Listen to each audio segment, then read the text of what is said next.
Counselor thinks she's special? In here, everybody's just a number.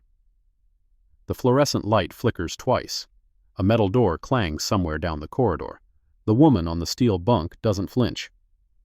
47 scratch marks line the concrete wall behind her, one for each day she spent in Clayton County Jail. She was supposed to break by now. Judge Solomon Crandall had promised it. Deputy Brick Crowder had been assigned to deliver it. 47 days of denied phone calls, 47 days of rejected grievances, 47 days of midnight visits designed to remind her that she was alone, forgotten, buried under a system that protected its own. But there's something Crowder doesn't know. Every grievance form he's denied has been photographed. Every threat he's whispered through the cell bars has been time-stamped. Every violation of procedure has been documented in precise detail and transmitted through channels that a small-town deputy has never heard of. Channels that lead directly to a federal office in Birmingham, where a woman named Iris Kendrick has been waiting 18 months for exactly this evidence. The woman in the cell isn't a victim. She's the trap. And in 42 days, Judge Solomon Crandall will trade his black robes for an orange jumpsuit. He'll learn what it means to be just a number. And when he looks up from mopping a prison floor 5 years from now, he'll see her face again, this time wearing the robes of a federal appellate judge. But that's the end of the story. This is the beginning. Chapter 8. If you think you know where this is going, you don't. Subscribe now, because what happens next will change everything you believe about justice in America. 3 weeks earlier, a Honda Civic with DC plates crossed the Clayton County line at 4:17 in the afternoon.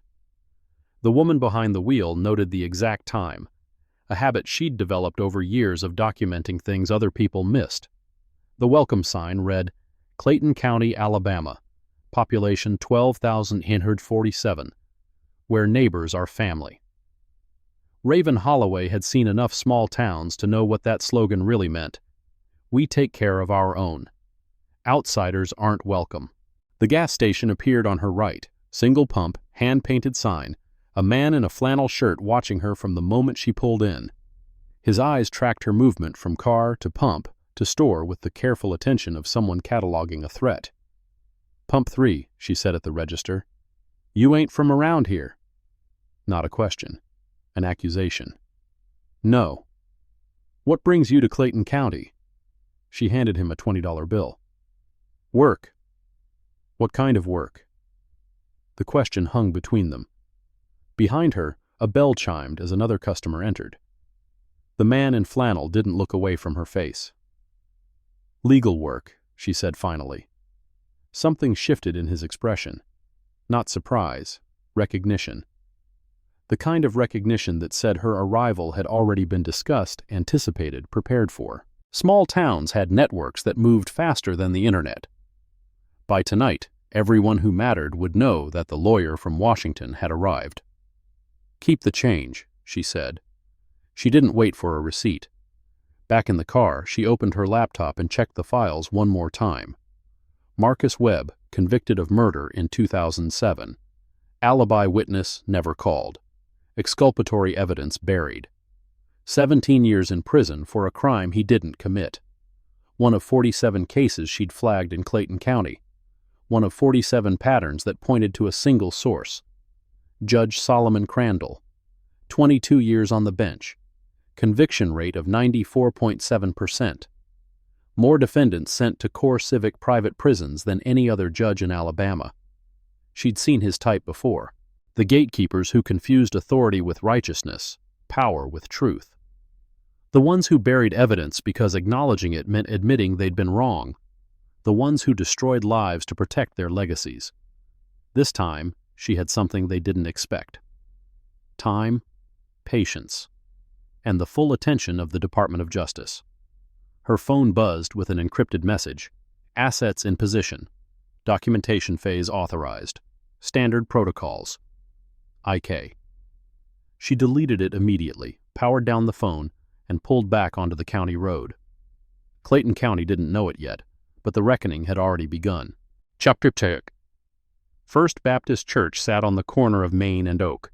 White clapboard, tin roof gone orange with rust. A cemetery behind it where generations of Clayton County dead waited for a resurrection that never came. Pastor Amos Tatum met her at the door. 72 years old, white hair cropped close to his scalp, hands that trembled when he poured tea, but steadied when he talked about injustice. "You're the third lawyer to come asking about Marcus," he said. The first two quit after they met Judge Crandall. "What happened?" "One had his tires slashed. The other found a dead cat on his doorstep." The pastor's eyes held hers without flinching. Both decided their other cases needed more attention. "And you think Crandall was responsible?" "I think powerful men protect their mistakes. And in this county, Solomon Crandall is the most powerful man there is." He led her to a back room where cardboard boxes lined the walls. Decades of accumulated grief compressed into paper. Letters from prisoners' families. Court documents marked with highlighter and sticky notes. Photographs of men and women who'd been convicted in Crandall's courtroom, their faces frozen in expressions that ranged from confusion to despair. 17 years, Tatum said, pulling a shoebox from the nearest stack. "That's how long Marcus Webb has been in prison. His wife has written me every month since the conviction. Every month she asks the same question." "What question?" "When will someone believe us?" The shoebox contained letters, receipts, a faded photograph of a man in a church choir robe standing next to a woman who must have been his wife. Marcus Webb, 32 years old in the picture. He'd be 49 now, assuming prison hadn't aged him faster. "The alibi witness," Raven said. "Rosa Fleming. What happened to her testimony?" "She told the public defender she was with Marcus at church the night of the murder, 7 o'clock service. 40 people saw him there." "And the public defender didn't call her?" Tatum's jaw tightened. "The public defender was Dennis Holt. He's Judge Crandall's brother-in-law. He retired 2 years after the trial with a county pension and a new house on the lake." Raven made a note. Another pattern. Another thread connecting back to the same web. "You know what the most dangerous thing in this town is?" Tatum leaned forward, his voice dropping to just above a whisper. "It's not the bad people. It's the good people who've stayed silent for too long." Pine Ridge Motel charged $12 a night for a room that smelled like mildew and regret. The mattress sagged in the middle. The faucet dripped brown water for 30 seconds before running clear. The Wi-Fi password was written on a Post-it note stuck to a Bible that looked like it had never been opened. Raven spread Marcus Webb's case files across the bed and began the systematic work of reconstruction. Court transcripts, police reports, evidence logs. Each document a piece of a puzzle that someone had deliberately scrambled. A knock at the door. She checked the peephole. A woman stood outside, platinum blonde hair, pearl necklace, a smile that didn't reach her eyes. Expensive in a way that announced itself loudly in a town where $12 bought a night's lodging. "Can I help you?" "I'm Ivory Ashworth." The woman's voice dripped honey and hemlock. "My husband owns this motel, and about half of everything else in Clayton County." "Your husband is the judge?" "My husband is Raymond Ashworth. He sits on the county commission. But Solomon Crandall is a dear friend of our family." The smile widened without warming. "I heard we had a visitor from Washington, an attorney." "Word travels fast." "In Clayton County, word travels at the speed of concern." Ivory stepped closer to the doorframe, close enough that her perfume, something floral and expensive, filled the space between them. "We don't welcome troublemakers here, Miss Holloway. We're a peaceful community. We take care of our own." "I'm not here to make trouble. I'm here to review a case." "The Webb case." "Not a question. That case was decided 17 years ago by a jury of 12 Clayton County citizens. Are you suggesting they were wrong?" "I'm suggesting the evidence wasn't complete. The evidence was evaluated by professionals, police officers, prosecutors, a judge with 20 years of experience." Ivory's smile finally cracked, revealing something colder underneath. "You're not from here, Ms. Holloway. You don't understand how things work." "Enlighten me." Clayton County protects its own. That includes Judge Crandall, whose service to this community has been exemplary. It includes the Sheriff's Department, which keeps our streets safe. And it includes the people who live here, people who don't appreciate outsiders coming in and telling them their justice system is broken. And if it is broken? Ivory Ashworth straightened. The mask slid back into place, pleasant, proper, impenetrable. Then perhaps you should be more careful about where you sleep at night. The door closed with a soft click.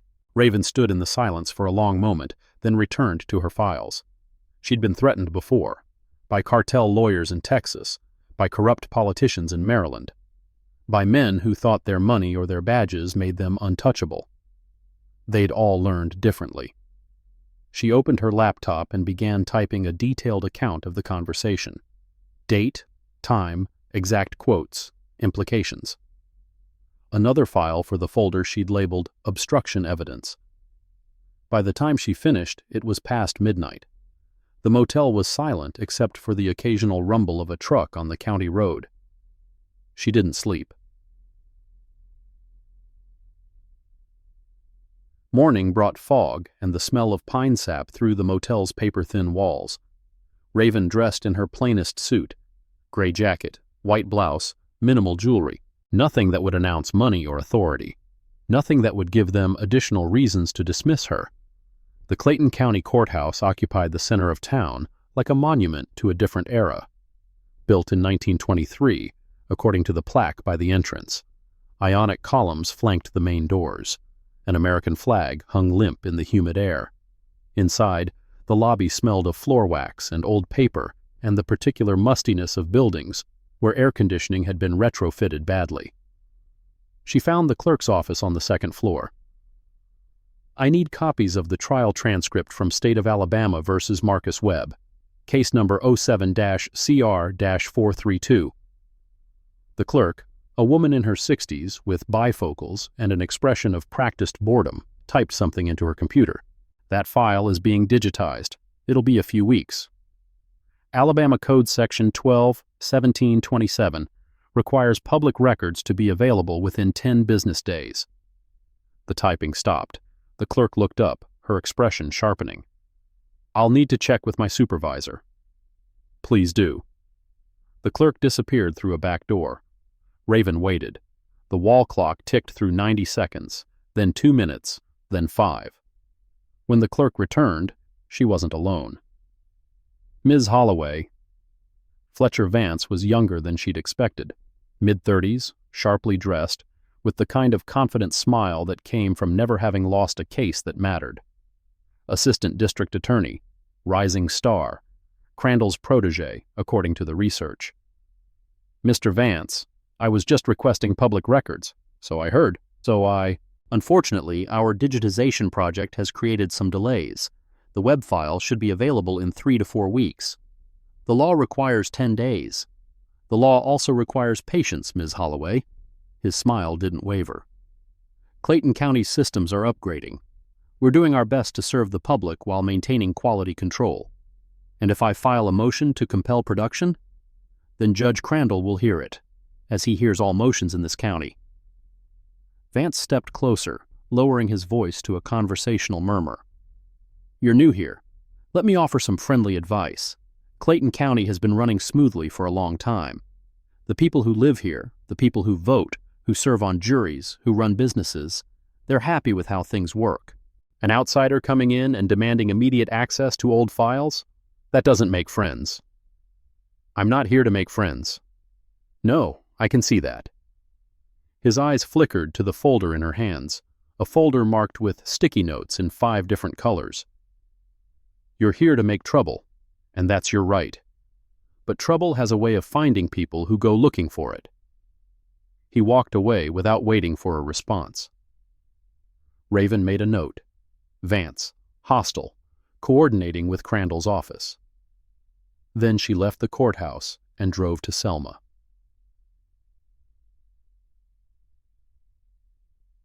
Rosa Fleming lived in a 3rd-floor apartment with a broken buzzer and a staircase that groaned under each step.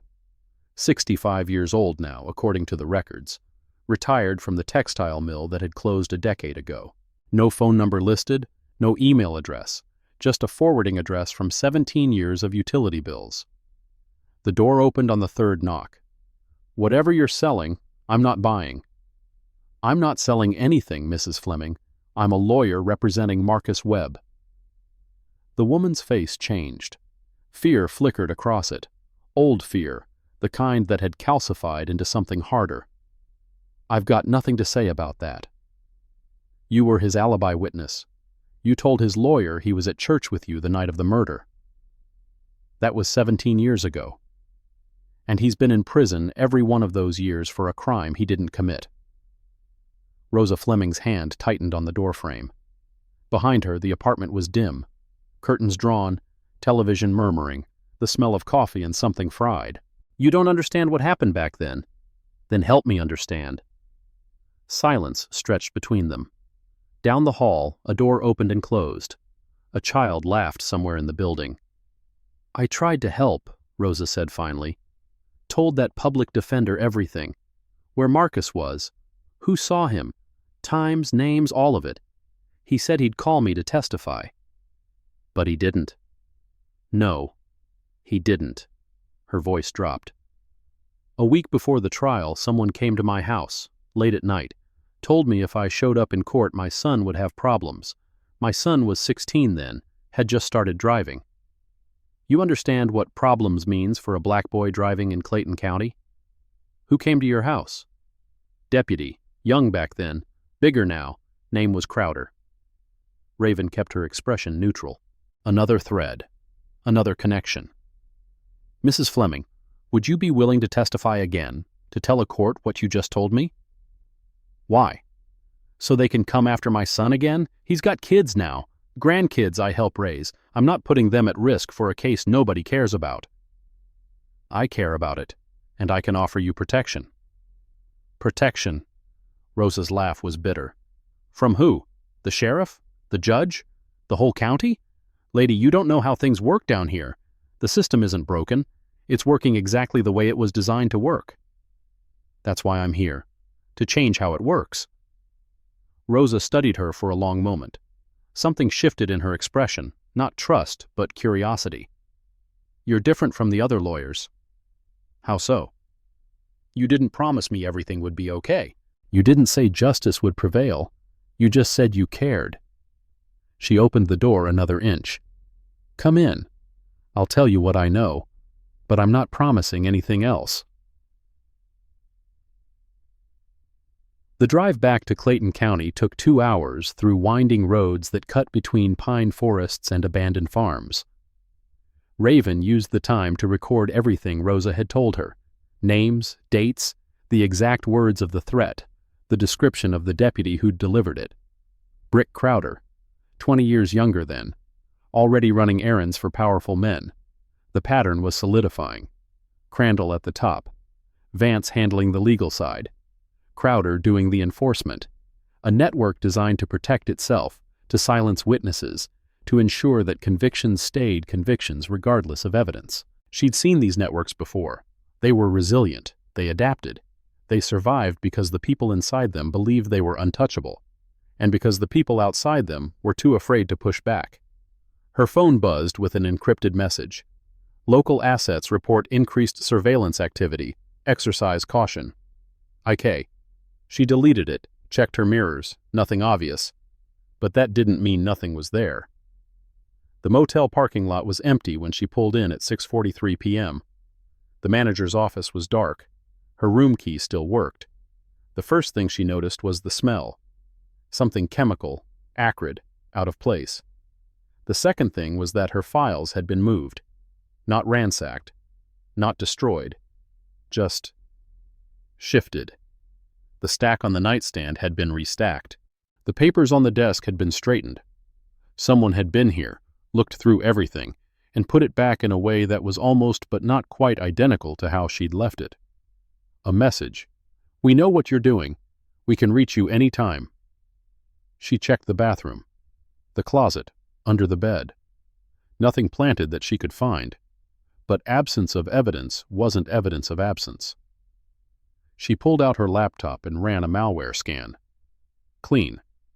Then she checked the hidden partition where she kept the real files, the encrypted ones, the ones that automatically uploaded to a DOJ server every 4 hours. Still intact. She'd been careful. Paranoid, even. Kept the important documents separate from the decoys. Let them find what she wanted them to find. But the violation remained. The knowledge that they could enter her space, touch her things, send their message without saying a word. Most people would feel fear. Raven felt something else. Progress. They were scared. Scared enough to act. Scared enough to make mistakes. She began documenting the intrusion. Photographs of the displaced items, notes about the chemical smell, timestamps for everything. Another file for the obstruction folder. Another brick in the wall she was building around Solomon Crandall. This is where most people give up. Subscribe now, because the real battle hasn't even started. The courthouse smelled different at 9 a.m. Coffee and tension and the particular electricity of a room where power was about to be exercised. Raven took her seat at the petitioner's table and laid out her materials with the precision of someone who'd done this 1,000 times. Motion to reopen case 07-CR-432, State of Alabama versus Marcus Webb. Petitioner, Innocence Project Alabama, on behalf of defendant.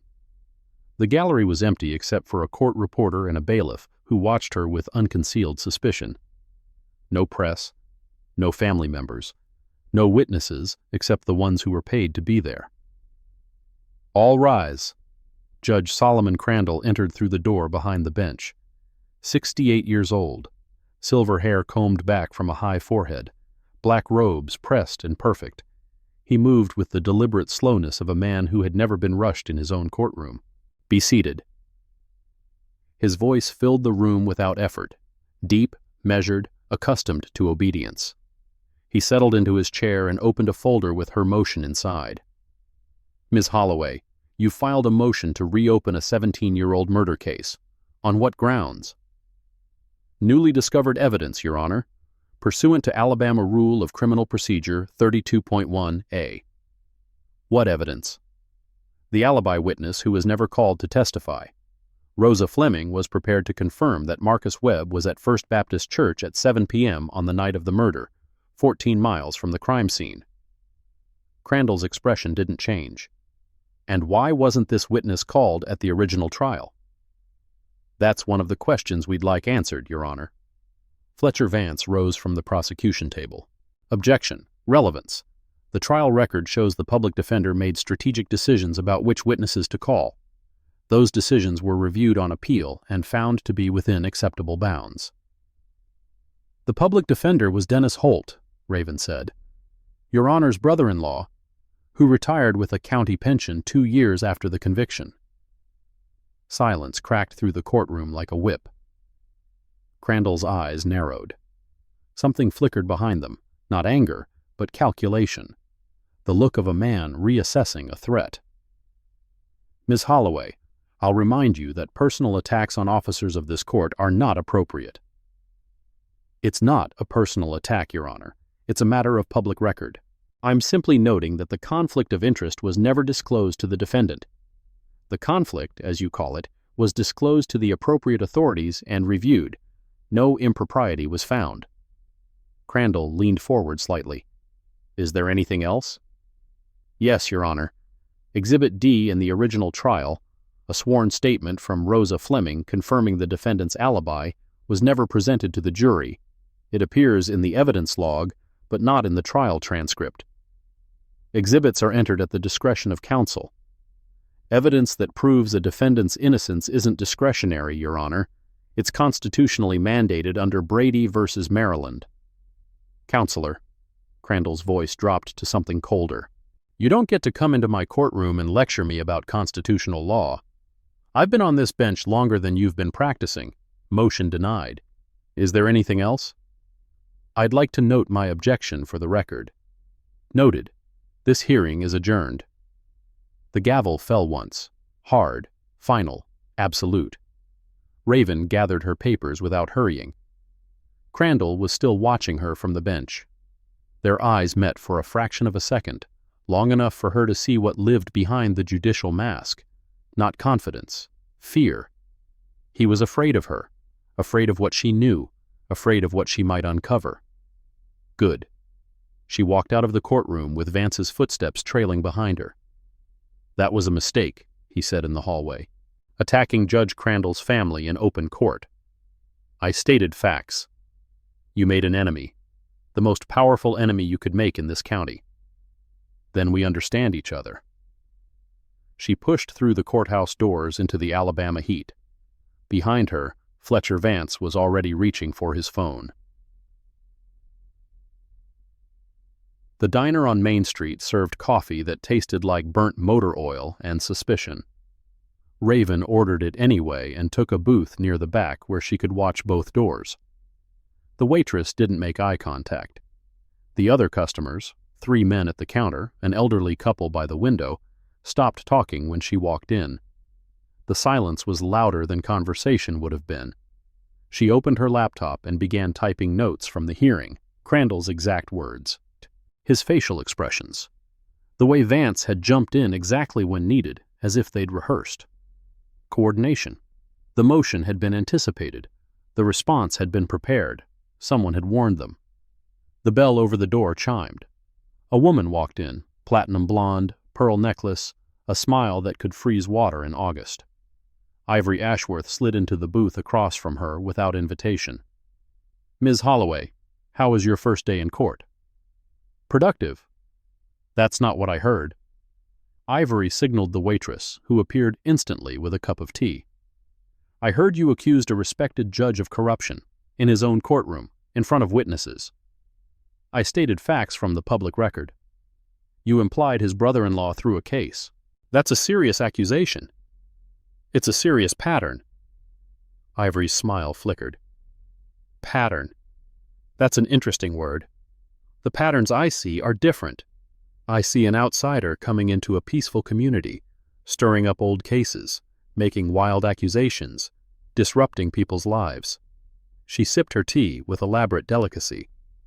"Some people might call that harassment. Some people might call it justice."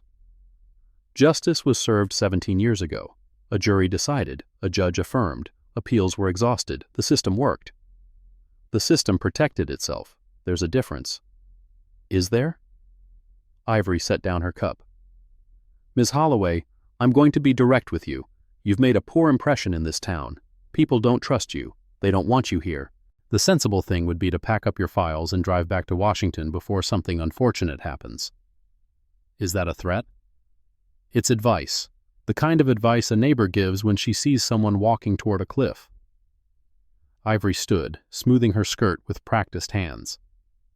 "Clayton County takes care of its own. That includes people who threaten our way of life. I hope you'll think carefully about what I've said." She walked out without paying for her tea. The waitress appeared immediately to clear the cup. "She owns the building," the waitress said quietly. "She owns most of the buildings on this street." "I know." "Then you know she wasn't kidding." The waitress glanced toward the door. "Whatever you're doing here, you should do it fast, before they figure out how to stop you." The second threat came at 11:14 p.m. Raven was walking from the motel office, where she'd used the landline to make a call that couldn't be traced to her cell, when headlights appeared at the far end of the parking lot. A pickup truck. No plates visible. Engine idling in the darkness. She didn't run, didn't speed up, just kept walking toward her room with her keys already in her hand. The truck door opened. "Lawyer from Washington." The voice came from the shadows. Male. Deep. Young. "That's me." "You should go back where you came from. People here don't like questions." "Then they should try providing answers." Footsteps on gravel. Getting closer. Raven turned slowly. The man was big, 6'3", maybe 6'4", with shoulders that strained his denim jacket. His face was half lit by the motel's single security light. Young. Angry. Not smart enough to hide it. You got a smart mouth for someone all alone out here. I'm not alone.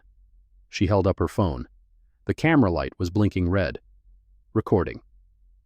Everything you say is being transmitted to a secure server. If something happens to me, this footage goes directly to the FBI field office in Birmingham, along with your license plate, she tilted the phone slightly, which my camera captured when you pulled in. The man stopped, his fists clenched at his sides. You think you're clever. I think I'm careful. There's a difference. There's also a difference between warning and teaching. Consider this a warning. He stepped back toward his truck.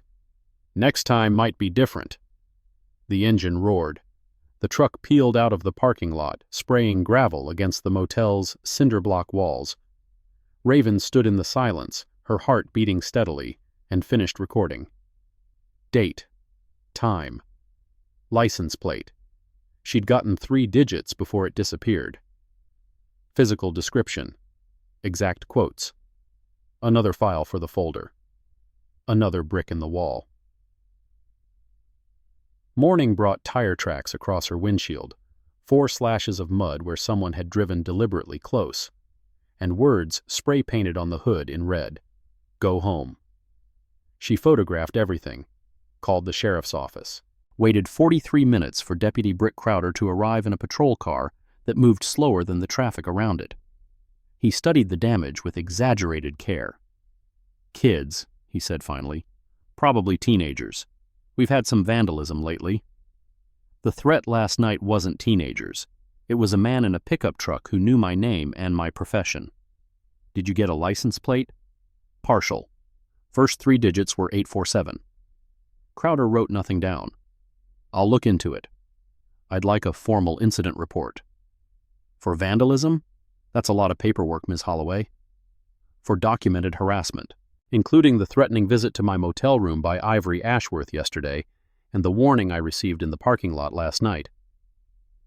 Something shifted in Crowder's expression, a flicker of recognition, quickly suppressed. Mrs. Ashworth visited you? She suggested I leave town before something unfortunate happened. That sounds like friendly advice to me. Mrs. Ashworth is a pillar of this community. Pillars don't usually threaten visitors. Crowder's jaw tightened. He was younger than she'd expected from Rose's description, maybe early 40s, but the bulk was there. The intimidation was there. The comfortable cruelty of a man who'd never faced consequences for his actions. Ms. Holloway, let me give you some advice of my own.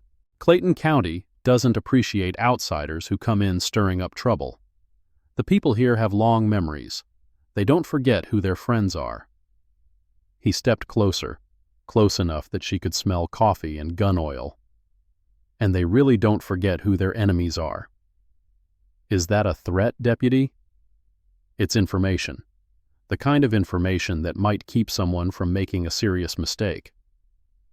He walked back to his patrol car without filing a report, without taking photographs, without doing any of the things a law enforcement officer was supposed to do when a citizen reported harassment. Raven watched him drive away. Then she got in her damaged car and drove to the courthouse to file another motion. Chapter 8. The next 7 days blurred into a rhythm of legal skirmishes and documented obstruction. Day 1. Motion to compel production of trial records.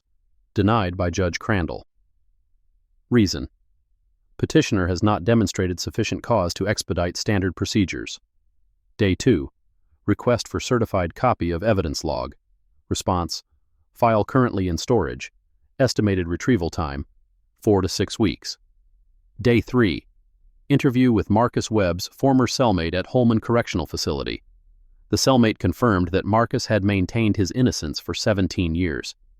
He also mentioned that Marcus had been moved to solitary confinement after filing his most recent appeal, punishment disguised as administrative segregation. Day 4.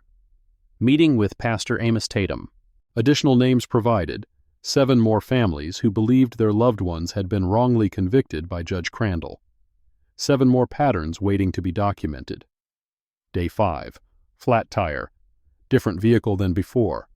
No witnesses. Nail puncture in exactly the spot where it would cause maximum delay. Day 6. Second meeting with Rosa Fleming. She agreed to sign an affidavit, but only after Raven promised that federal protection would be in place before any public disclosure. Day 7. Motion to disqualify. Judge Crandall based on conflict of interest.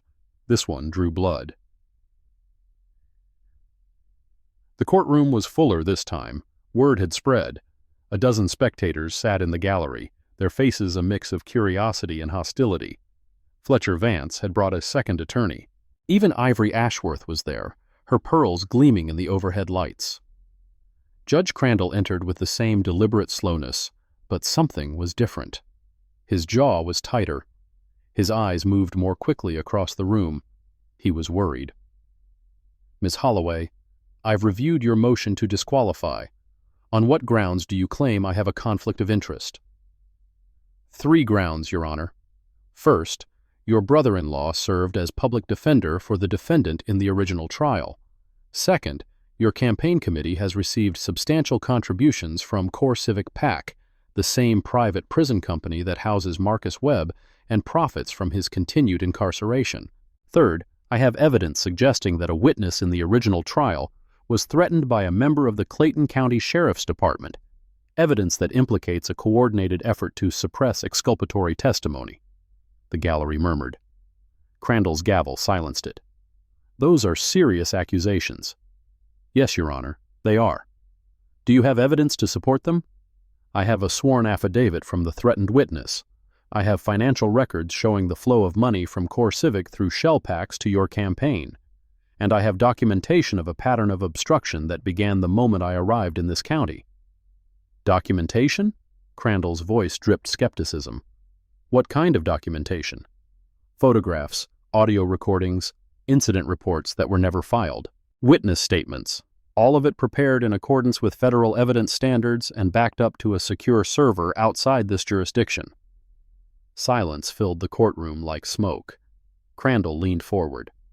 Ms. Holloway, are you accusing me of participating in a criminal conspiracy? I'm presenting facts to support a motion for disqualification, Your Honor. The conclusions are for others to draw. What others? The 11th Circuit, the Department of Justice, the Alabama Judicial Inquiry Commission. She paused. All of whom have already received preliminary briefings on this matter. The words landed like stones dropped into still water. Ripples of reaction spread through the gallery. Ivory Ashworth's face went pale. Fletcher Vance's pen stopped moving, and Judge Solomon Crandall's mask finally cracked. You've contacted federal authorities about a state court matter? I've contacted federal authorities about potential civil rights violations under 18 U.S.C. Section 242. The jurisdiction is appropriate. This is outrageous. This is... He stopped himself, took a breath, smoothed his robes with hands that trembled slightly. This motion is denied. Recusal is discretionary under Alabama law, and I find no grounds for disqualification. I object, Your Honor. The record should reflect that you've denied a motion alleging your own misconduct without allowing full argument. Objection noted. This hearing is adjourned. The gavel fell. But something had changed. The gallery wasn't silent anymore. It was buzzing with whispered conversations. Ivory Ashworth was already on her phone. Fletcher Vance was stuffing papers into his briefcase with hands that moved too quickly, and Judge Crandall was staring at Raven with something she hadn't seen before. Not anger, not calculation. Fear. They came for her that night. 5:15 a.m. Darkness still pressing against the motel windows. The pounding on the door was loud enough to shake the frame. Raven Holloway, Clayton County Sheriff, open the door. She was already awake, already dressed, already recording. I'm coming. She opened the door to find Sheriff Otis Brantley flanked by 4 deputies, Brick Crowder among them. Behind them, 2 more patrol cars idled in the parking lot, their lights painting red and blue across the pre-dawn murk. Ms. Holloway, you're under arrest. On what charge? Possession of a controlled substance with intent to distribute. She didn't move, didn't flinch. I want to see the warrant. Brantley handed her a folded document. She read it in the flashing lights. The words swimming but comprehensible. Search warrant, Clayton County Superior Court. Pursuant to anonymous tip received 0400 hours, probable cause exists to search premises of Pine Ridge Motel, Room 7, occupied by Raven Holloway. Signed, Judge Solomon Crandall. An anonymous tip at 4 a.m., signed by the judge I accused of corruption 12 hours ago. The warrant is valid, Ms. Holloway. Step aside. The deputies pushed past her into the room. Crowder headed straight for the nightstand, the one she'd never used, the drawer she'd never opened. Well, well, his voice dripped satisfaction. What do we have here? He held up a plastic bag containing white powder. Ma'am, can you explain why there's cocaine in your room? That's not mine. It was planted. That's what they all say. Crowder was already pulling out handcuffs. Turn around. Hands behind your back. She turned slowly, deliberately. Her phone was still in her pocket, still recording, still transmitting to the server that Iris Kendrick monitored around the clock. I want to speak to an attorney. You'll get your phone call at the station. The cuffs clicked shut, too tight, metal biting into her wrists, like everyone else. They led her out of the motel room and into the back of a patrol car. Sheriff Brantley watched from beside his vehicle, his face unreadable in the early morning darkness. Sheriff, this is retaliation. You know it and I know it. I know you had drugs in your room, Ms. Holloway. Everything else is speculation. The car door slammed shut. Through the window, Raven watched the motel recede into the distance. Watched the town of Clayton County slide past, the diner, the courthouse, the church where Marcus Webb had been on the night he was supposed to have committed murder. They thought they'd won. Thought they'd silenced her the same way they'd silenced Rosa Fleming, the same way they'd silenced everyone else who'd threatened their careful system of corruption. But they didn't know about the encrypted files, the automatic uploads, the 18 months of federal investigation that had been building toward exactly this moment. They didn't know that getting arrested was part of the plan. And in 89 days, when the FBI kicked down the doors of Core Civic's Alabama headquarters, when federal marshals handed Judge Solomon Crandall his own pair of handcuffs, when the whole rotten system came crashing down around them, they'd finally understand who they'd been dealing with all along. If this story made you feel something, don't forget to subscribe. Part 2 reveals what really happened in those 89 days, and the moment Judge Crandall's world collapsed. Chapter Orium. The booking process at Clayton County Jail moved with the deliberate slowness of bureaucracy designed to dehumanize. Fingerprints pressed onto ink pads, mugshot taken against a height chart, personal effects inventoried and sealed in a brown paper bag. One cell phone, one wallet containing $47 and a DC driver's license, one laptop computer, 3 file folders. The booking officer read each item without looking at her. Sign here. I need my phone call. After processing. The law requires after processing, ma'am. The holding cell was 8 feet by 10, concrete walls, steel bunk, stainless steel toilet bolted to the floor. The mattress was 2 inches thick and smelled like the bodies of everyone who'd slept on it before. Raven sat on the edge of the bunk and began counting. Minutes since arrest, 43. Hours until mandatory phone call. Legally, she was entitled to one immediately upon request. Hours they'd likely make her wait, as many as they wanted. The jail was quiet at 6 a.m. Other cells held other prisoners. She could hear breathing, occasional movement, a woman crying softly somewhere down the corridor. But no one spoke. No one called out. The silence was enforced by expectation. At 7:15, a guard appeared with a breakfast tray. Toast, powdered eggs, apple juice in a paper cup. I need my phone call. After breakfast. I'm not hungry. Then you'll wait longer. The food sat untouched until a different guard collected it at 8:30. By then, Raven had documented 3 separate violations of Alabama booking procedures, none of which she had any way to record except in memory. At 9:47, Deputy Crowder appeared outside her cell. Ms. Holloway, The sheriff would like a word. I want my phone call. After you speak with the sheriff. They led her down a corridor lined with identical cells, through a security door that required 2 keycards to open, into an interview room furnished with a metal table and 2 chairs bolted to the floor. Sheriff Otis Brantley sat in one of the chairs. His hat rested on the table beside a cup of coffee that steamed in the institutional air. He gestured to the empty chair opposite him. Sit down, Ms. Holloway. Let's talk. I want my attorney present. This isn't an interrogation, just a conversation. His voice was almost friendly, the tone of a neighbor discussing a fence dispute. You're a smart woman, educated, successful. I'm trying to understand why someone like you would throw it all away on drugs. I don't use drugs. I don't possess drugs. What your deputies found was planted. See, that's the thing. Brantley leaned back in his chair. I've been doing this job for 23 years. Every single person who gets arrested for possession says the same thing. It's not mine. I was framed. Someone put it there. And you know what? Sometimes they're telling the truth, but most of the time, they're lying. And which category do you think I fall into? I think you're a woman who came to my county with an agenda, who stirred up old cases that were settled long ago, who made accusations against respected members of our community. He picked up his coffee, took a slow sip. I think you made enemies. And I think those enemies might have found a way to show you that Clayton County doesn't appreciate troublemakers.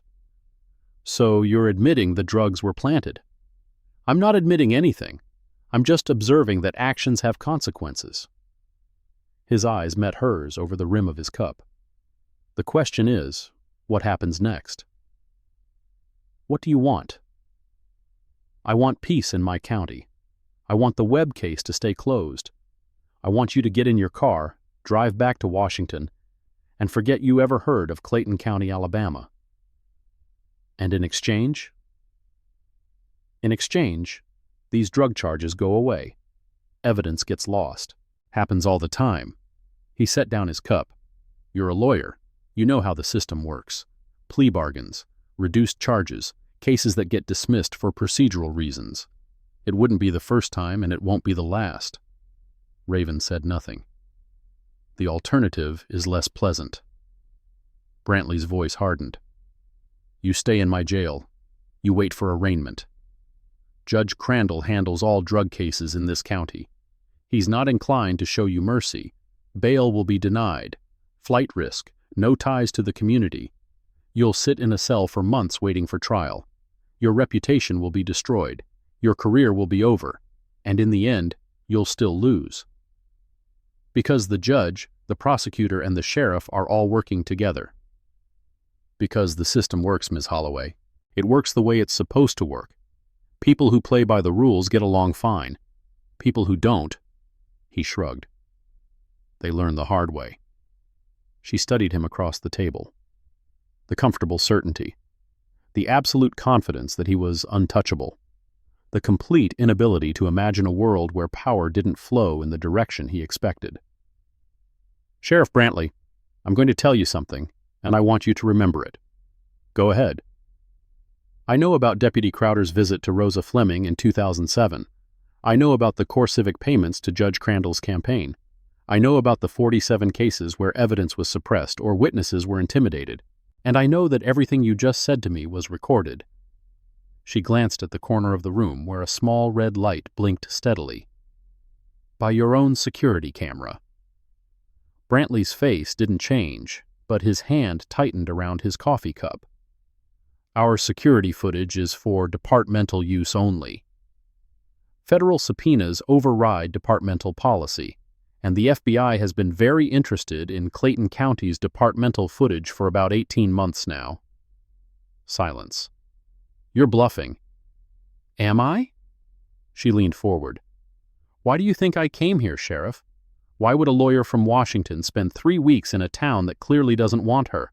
Why would she keep pushing even after her car was vandalized, her motel room was searched, and strangers threatened her in parking lots? Because you're stubborn. Or stupid. Because I was building a case, documenting patterns, creating a record that would survive any single arrest, any single threat, any single attempt to silence me. She smiled, a thin, cold smile. And now that record is complete. Brantley stood abruptly. His chair scraped against the concrete floor. Take her back to holding. I want my phone call. You'll get it when I say you get it. The door slammed behind him. 2 deputies appeared to escort her back to her cell. Neither of them was Crowder. As they walked her down the corridor, one of them spoke quietly. Ma'am, I don't know what's going on, but be careful. People have gotten hurt in this jail. She didn't respond, but she filed the warning away with everything else. The cell door clanged shut behind her. Day 1 of 89. The bail hearing happened 43 hours after her arrest, 19 hours later than Alabama law permitted, but no one in the Clayton County Courthouse seemed concerned about that detail. Judge Solomon Crandall presided. Fletcher Vance argued for the prosecution. Raven represented herself because the public defender assigned to her case was Dennis Holt's nephew, and she'd declined his services. The state requests that bail be denied, Vance said. The defendant has no ties to this community, significant resources to flee, and has demonstrated a pattern of antagonism toward local authorities. Your Honor, the charges are fabricated, and the state knows it. The drugs were planted in my room after I filed a motion accusing Judge Crandall of corruption. The timing alone should disqualify this court from hearing any matter involving my case. Crandall's gavel cut her off. The motion for recusal was denied, Ms. Holloway. You may not relitigate it during a bail hearing. Then I request a continuance until a neutral judge can be appointed. Denied. Bail is denied. The defendant is remanded to Clayton County Jail pending trial. He checked his calendar with theatrical care. Trial date is set for June 14th. That's, he calculated ostentatiously, approximately 90 days from now. 90 days. In a jail controlled by Otis Brantley, supervised by Brick Crowder, in a system designed to break anyone who challenged its authority. I object to the denial of bail and the trial date. Both violate my constitutional rights to due process and a speedy trial. Objection noted for the record. Crandall's smile was the satisfied expression of a predator who'd cornered prey. Court is adjourned. The deputies led her out through the back entrance, away from the small crowd that had gathered in the gallery. Someone shouted her name. It might have been Pastor Tatum, but the doors closed before she could respond. Back in the patrol car, back through the streets of Clayton County, back to the cell that would be her home for the next 3 months. But as the jail doors closed behind her, Raven allowed herself a small smile. 90 days. Crandall thought he was punishing her. He had no idea he'd just given her exactly what she needed. Day 3 began with the smell of industrial disinfectant and the sound of metal scraping against metal somewhere down the corridor. Raven had learned the jail's rhythms quickly. 5:30 a.m., lights on, whether you were awake or not. 6 a.m., breakfast trays shoved through slots at the bottom of cell doors. 7 a.m., medication call for inmates who needed it, or who'd convinced guards they needed it. 8 a.m. to 11 a.m., a block of time that stretched like taffy, filled with nothing but the hum of fluorescent lights and the distant echo of footsteps. She'd requested a pencil and paper on day 1. Denied. She'd requested access to the law library on day 2. Denied. She'd requested her legally mandated phone call 14 times now. Still denied. Each denial was a violation. Each violation was a brick. The cell door opened at 8:47. Holloway, you're moving. 2 guards she hadn't seen before, neither one Crowder, stood in the corridor with expressions that suggested they'd been given orders they didn't understand but weren't going to question. Moving where? Block C, Women's Annex. They cuffed her hands in front, a small mercy, and led her through a maze of corridors that seemed designed to disorient. Past the booking area where she'd entered 3 days ago. Through a security checkpoint that required a retinal scan. Down a staircase that descended into a section of the jail she hadn't known existed. Block C was older than the rest of the facility. The walls were unpainted concrete, stained with decades of moisture and neglect. The cells were smaller, 6 by 8 instead of 8 by 10. The lighting was dimmer, the smell was worse. "Welcome to your new home," one of the guards said. "Try not to make trouble." The cell they put her in had a toilet with no seat, a sink with no mirror, and a mattress that was thinner than the one upstairs. A small window near the ceiling, barred of course, let in a sliver of gray light. Her cellmate was already there. "You're the lawyer." The woman sat on the lower bunk with her knees drawn up to her chest. Early 30s, short hair, a scar that ran from her left ear to the corner of her mouth, eyes that had seen too much and stopped being surprised by any of it. Word travels fast. In here, word is all we've got. The woman extended a hand. "Dahlia Glover, 18 months for possession. Would have been probation, but I couldn't make bail. Raven Holloway, 3 days and counting for possession they planted in my room." Dahlia's laugh was short and bitter. "Planted? That's a new one. Usually people just say they were holding it for a friend." "I'm not most people." "No." Dahlia studied her with an intensity that felt like being measured for a coffin. "No, you're not. The guards have been talking about you since you got here. The lawyer who went after Judge Crandall. The woman who doesn't know when to quit." "Is that what they're saying?" "That's the polite version." Dahlia lowered her voice. "The other version involves what happens to women who make trouble in Block C.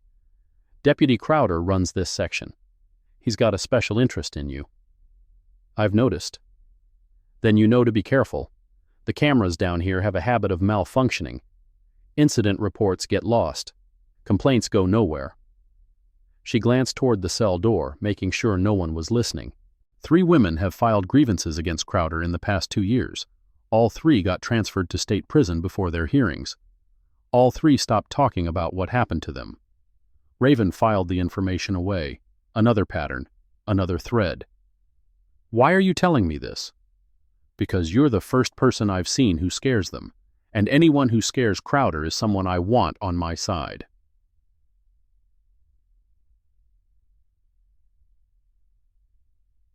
The first grievance form took 4 days to obtain.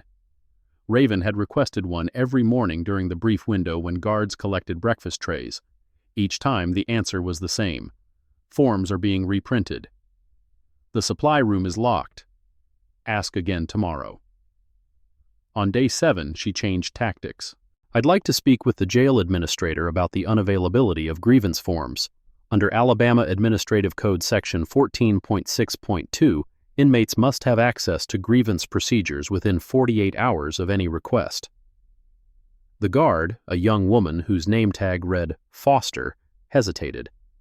She was new, Raven had noticed. Still uncomfortable with some of the things she was asked to do.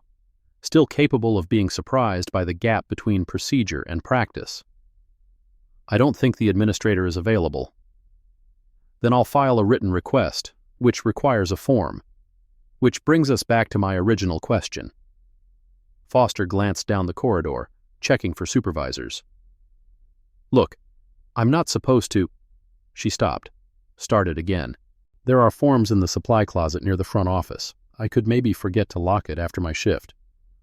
"That would be appreciated. Just don't tell anyone I said anything. Crowder has friends in the department. Getting on his bad side is a good way to end up on traffic duty in the middle of nowhere."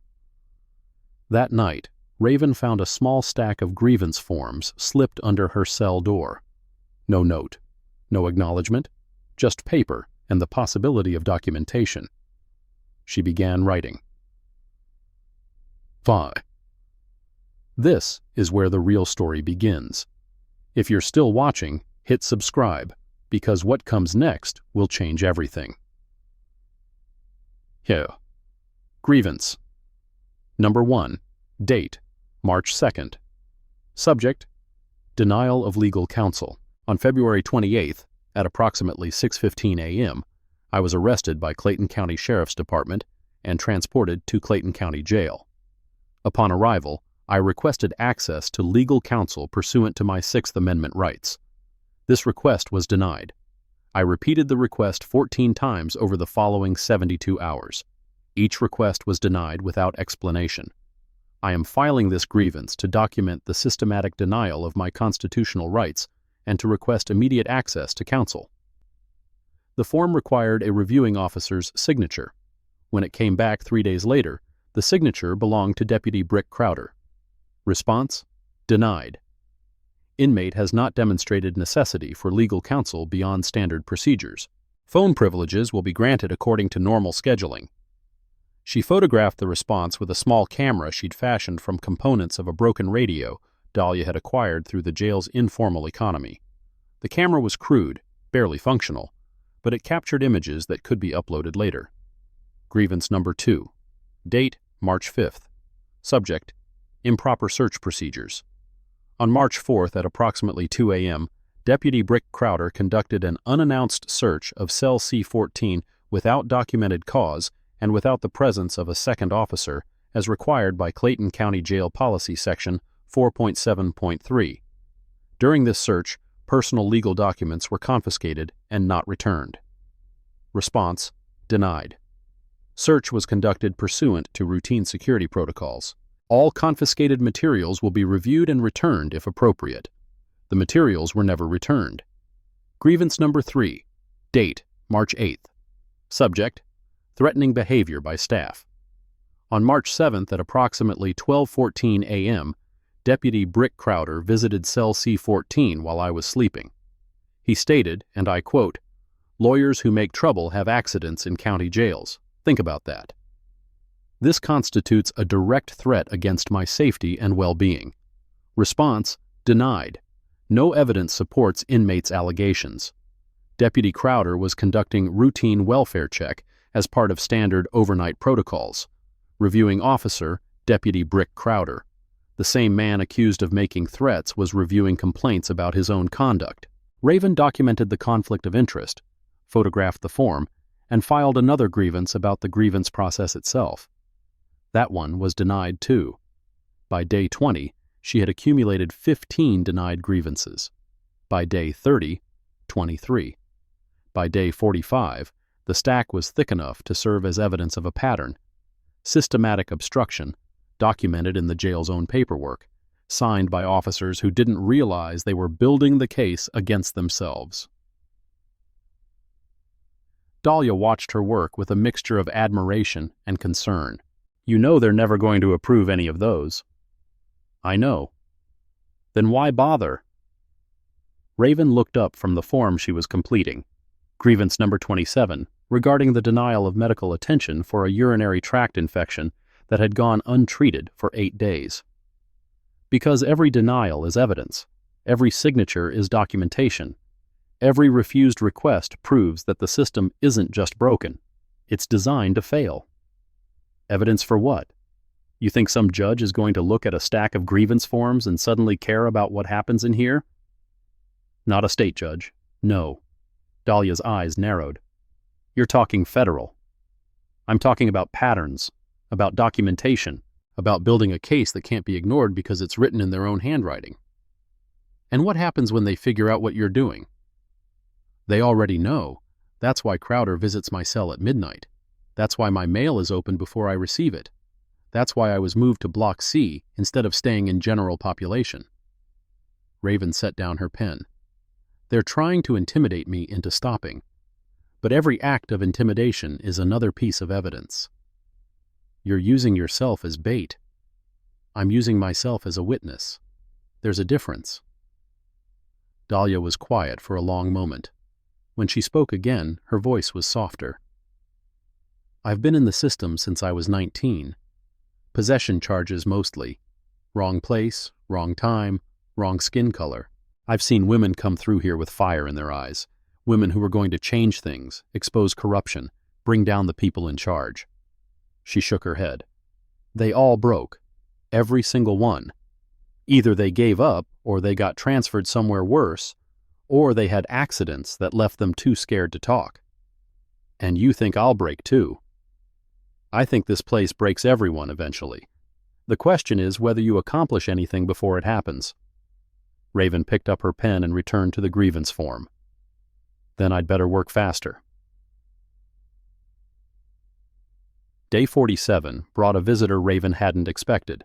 She was escorted to the interview room, the same room where Sheriff Brantley had tried to intimidate her into leaving town, and found a woman waiting on the other side of the metal table. Mid-40s, short hair, sharp eyes that missed nothing. A visitor's badge clipped to a blazer that was too well tailored for Clayton County. Ms. Holloway, I'm Priya Sharma, investigative reporter with the Montgomery Gazette. Raven sat down slowly. How did you get in here? Press access. Your case has attracted some attention. Sharma pulled out a notebook, old school, the kind that couldn't be hacked or subpoenaed electronically. I've been looking into Judge Crandall's conviction rates for about 6 months now. When I heard what happened to you, I thought we might have some interests in common. What interests?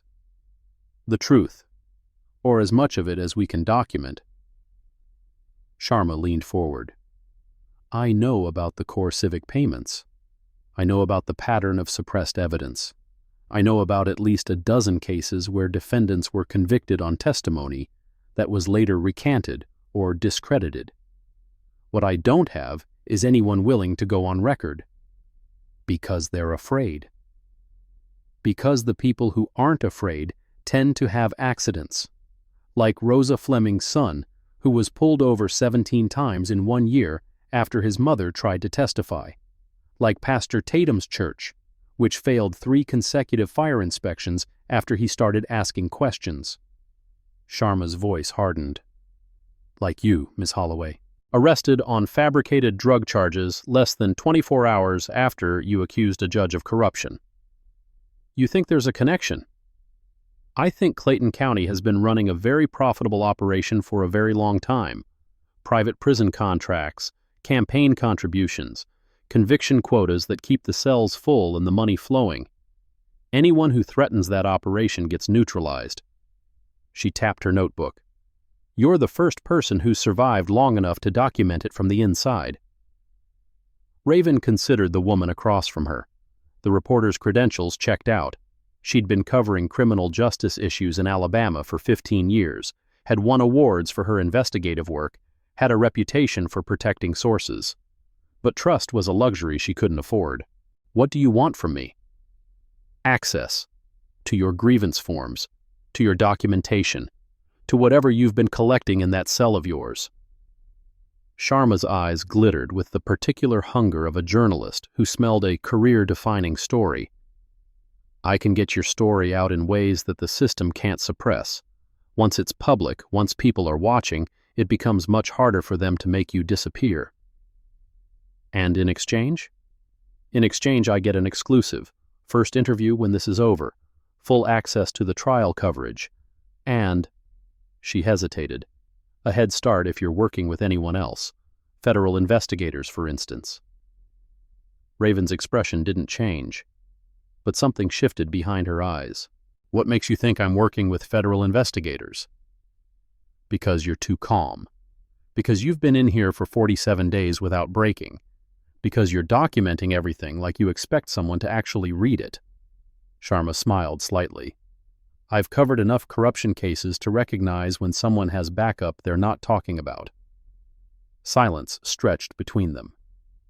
I can't confirm or deny any federal involvement. I didn't expect you to, but I can tell you this, whatever you're planning, the clock is ticking. Crandall knows you're dangerous. He's already started moving to accelerate your trial date. If you're convicted before your backup arrives, then everything I've documented becomes the word of a convicted felon against a respected judge. Exactly. Raven nodded slowly. Give me your contact information. Secure channels only. I'll be in touch when the time is right. Sharma slid a business card across the table. On the back, she'd written a signal number and a PGP key. Be careful, Ms. Holloway. You're not the first person who tried to take down Solomon Crandall. You're just the first one who might actually succeed. Ciao. Day 53. Midnight. The corridor outside cell C-14 was dark, except for the emergency lighting that cast everything in shades of red. Footsteps approached. Heavy, deliberate. The footsteps of someone who wanted to be heard. Raven was awake. She'd learned to sleep in shifts, 2 hours on, 2 hours off, because the most dangerous time in Clayton County Jail was between midnight and 4 a.m., when supervision was minimal and cameras had a tendency to malfunction. The footsteps stopped outside her cell. "Counselor?" Crowder's voice was barely above a whisper, but it carried in the silence like a shout. "It's 12:23 a.m., Deputy. What do you want?" "Just checking on our favorite guest." She could hear the smile in his voice. "Making sure you're comfortable." "I've filed 29 grievances documenting violations of my constitutional rights. I'm not comfortable." "See, that's your problem. You keep thinking rights mean something in here." The cell door rattled. He was testing the lock, letting her know he could open it whenever he wanted. In here, the only thing that matters is who has the keys. Is that a threat? It's a fact, like the fact that your trial date just got moved up. Judge Crandall decided the court calendar could accommodate you sooner than expected. Raven sat up slowly. "When?" 3 weeks, April 14th. Crowder chuckled. "Seems like the judge is eager to see justice done." 3 weeks. That was 42 days ahead of the original schedule. 42 days less to document patterns. 42 days less for federal investigators to build their case. Unless that was exactly what Crandall wanted them to think. "Deputy Crowder, you're visiting my cell alone at 12:23 a.m. to inform me of a schedule change that could have been communicated through official channels during normal hours. Why?" "Because I wanted to see your face when you heard the news. And because," he leaned closer to the bars, "I wanted to give you one more chance." "One more chance for what?" "To be smart. Plead guilty. Take the deal Fletcher Vance is going to offer you tomorrow. 2 years in state prison, out in 14 months with good behavior. You keep your law license, you go back to Washington, you forget Clayton County ever existed. And if I refuse? Then you go to trial. In Crandall's courtroom, with a jury of Clayton County citizens. And when you're convicted, and you will be convicted, you'll get the maximum. 10 years federal time for possession with intent to distribute. By the time you get out, everything you've been working for will be ancient history." Raven stood up and walked to the cell door, close enough to see Crowder's face in the red emergency lighting, close enough to smell the coffee and menace on his breath. "Deputy, I'm going to tell you something, and I want you to remember it." "Yeah? What's that?" "In approximately 36 days, you're going to be arrested. Not by Sheriff Brantley, not by anyone in Clayton County, by federal agents with warrants signed by judges you've never heard of, for crimes you thought no one would ever prove." Crowder's smirk faltered. "You're bluffing." "I'm informing you of facts. The same way I informed Judge Crandall when I told him the Department of Justice was already investigating his campaign finances. The same way I informed Sheriff Brantley when I told him his own security cameras were recording evidence for federal prosecutors. You don't have, I have everything.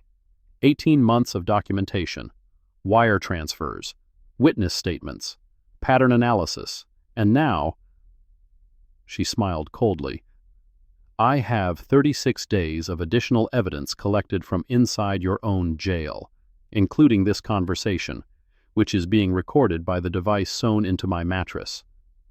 Crowder stepped back. His hand moved toward his belt, toward his radio, toward his weapon, toward something.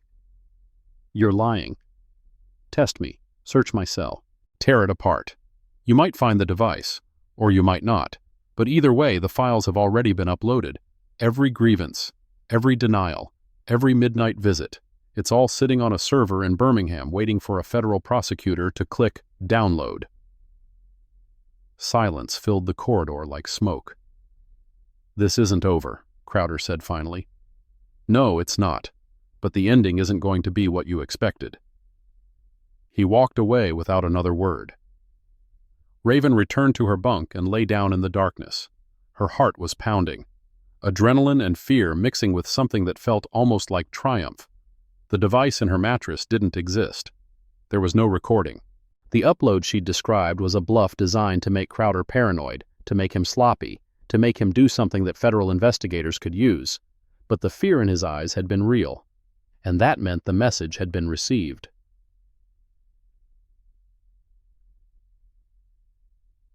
Everything you think you know is about to change. Stay subscribed. The reveal is coming. Day 61. Dahlia was transferred without warning. One moment she was there, sharing breakfast, talking about the appeal she was planning to file. The next moment, guards appeared with shackles and a transport order. "State prison," one of them said when Raven asked. "Overcrowding relief." "She hasn't been sentenced yet. She's awaiting trial." "Take it up with the administrator." They led Dahlia away before Raven could say goodbye. Before she could ask what had happened, before she could document another violation of another procedure in another grievance that would be denied by another officer who was complicit in the same corruption. But not before Dahlia slipped her a piece of paper. "They know you're recording something. Crowder's been tearing apart cells looking for devices. They haven't found anything, but they're scared. That means you're winning. Don't stop. DGPS. They tried to get me to say I saw you with drugs. I told them to go to hell. Good luck." Raven read the note 3 times, memorized it, and ate the paper. Then she filed grievance number 34, retaliatory transfer of witness, or Checo. Day 72. The walls of the cell had become familiar in ways Raven hadn't expected. She knew the pattern of water stains on the ceiling, knew which tiles were loose enough to hide documents, knew the exact angle of afternoon light that came through the window at 3:47 p.m., the only time the cell felt almost human. She knew the rhythms of the jail, too, which guards could be trusted to look the other way, which ones reported everything to Crowder, which ones were just trying to survive their shifts without becoming complicit in something they'd regret. Foster, the young guard who'd slipped her the grievance forms, had started leaving small things outside her cell. An extra roll of toilet paper, a pencil that wasn't broken, once, a copy of the Montgomery Gazette with a story circled in red ink. Judge Crandall's campaign finances under scrutiny. The article was written by Priya Sharma. It detailed the connections between CoreCivic PAC contributions and Crandall's conviction rates. It mentioned anonymous sources who described a culture of fear in the Clayton County justice system. It stopped short of accusing anyone of specific crimes, but the implications were clear enough to anyone who could read between the lines. The article had been published 3 days ago. Raven hadn't seen it until now because her mail was being delayed, censored, reviewed by people who wanted to know what she was reading and who was writing to her, but they couldn't stop the story from spreading. According to Foster's whispered updates, the article had been picked up by the Birmingham News, the Atlanta Journal-Constitution, and 2 national outlets. Questions were being asked in the state legislature. The Attorney General's office had issued a statement saying they were monitoring the situation. Monitoring. Not investigating, not acting, just watching from a safe distance while the dominoes were lined up. But the pressure was building, and on day 74, it broke through. The FBI arrived at Clayton County Jail at 6:14 a.m. on a Tuesday morning in April. Raven heard them before she saw them. The particular sound of boots moving with military precision, the clipped voices of people who expected to be obeyed, the absence of the casual cruelty that characterized normal jail operations. Her cell door opened. "Raven Holloway?" The woman standing in the corridor wore a navy blue windbreaker with yellow letters across the chest. FBI. Her face was familiar, older than the photograph in Raven's memory, but unmistakable. "Agent Kendrick." "Ms. Holloway, you're being transferred to federal custody pending a hearing in the Northern District of Alabama." Iris Kendrick's expression was professional, unreadable. "Please come with me." The walk through the jail was surreal. Corrections officers stood against walls, watched by FBI agents who treated them like suspects rather than colleagues. Sheriff Brantley was nowhere to be seen. Deputy Crowder was conspicuously absent. In the booking area, Raven's personal effects were returned. Phone, wallet, laptop, the files that had been confiscated when she was moved to Block C. Everything accounted for. Everything documented. "What's happening?" she asked as they walked toward the exit. Operation Blindfold entered its final phase this morning at 0500 hours. Simultaneous warrant execution at Core Civic Alabama headquarters, Clayton County Courthouse, and the private residence of Judge Solomon Crandall.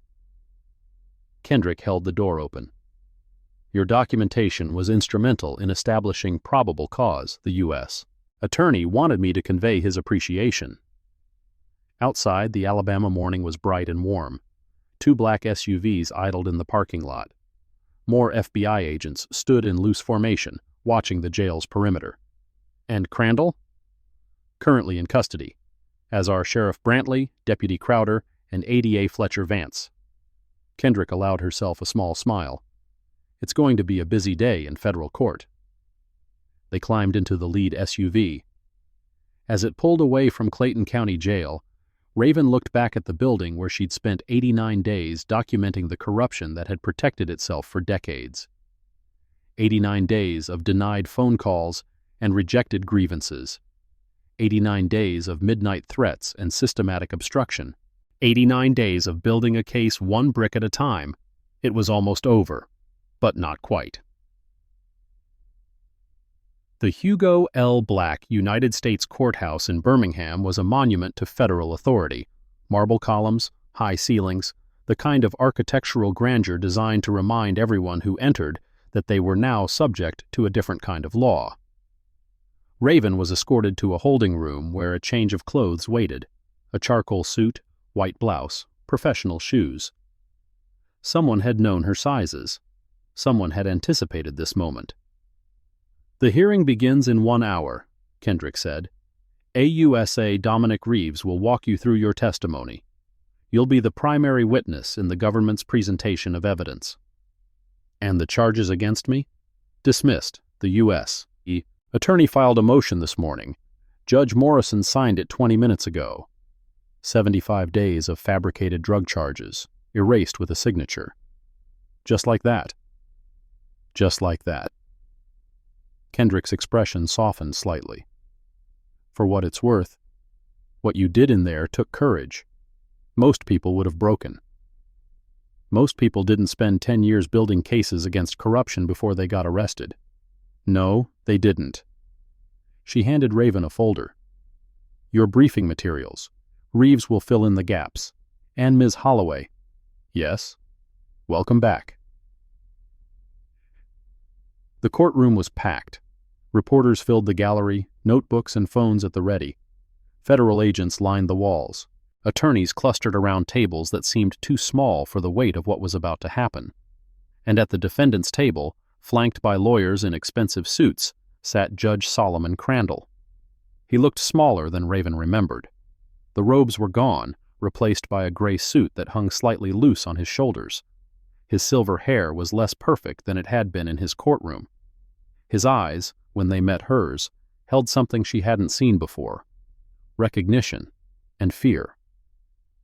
Judge Angela Morrison entered through the side door. Everyone rose. The ritual of justice continued, even when justice itself was on trial. "Be seated. The United States of America versus Solomon Crandall, case number 25-CR-047. We're here for the government's initial presentation of evidence in support of the grand jury indictment." AUSA. Dominic Reeves, a compact man in his 50s, with the focused intensity of someone who'd spent 30 years prosecuting public corruption, rose from the government's table. "Your Honor, the United States calls Raven Holloway as its first witness."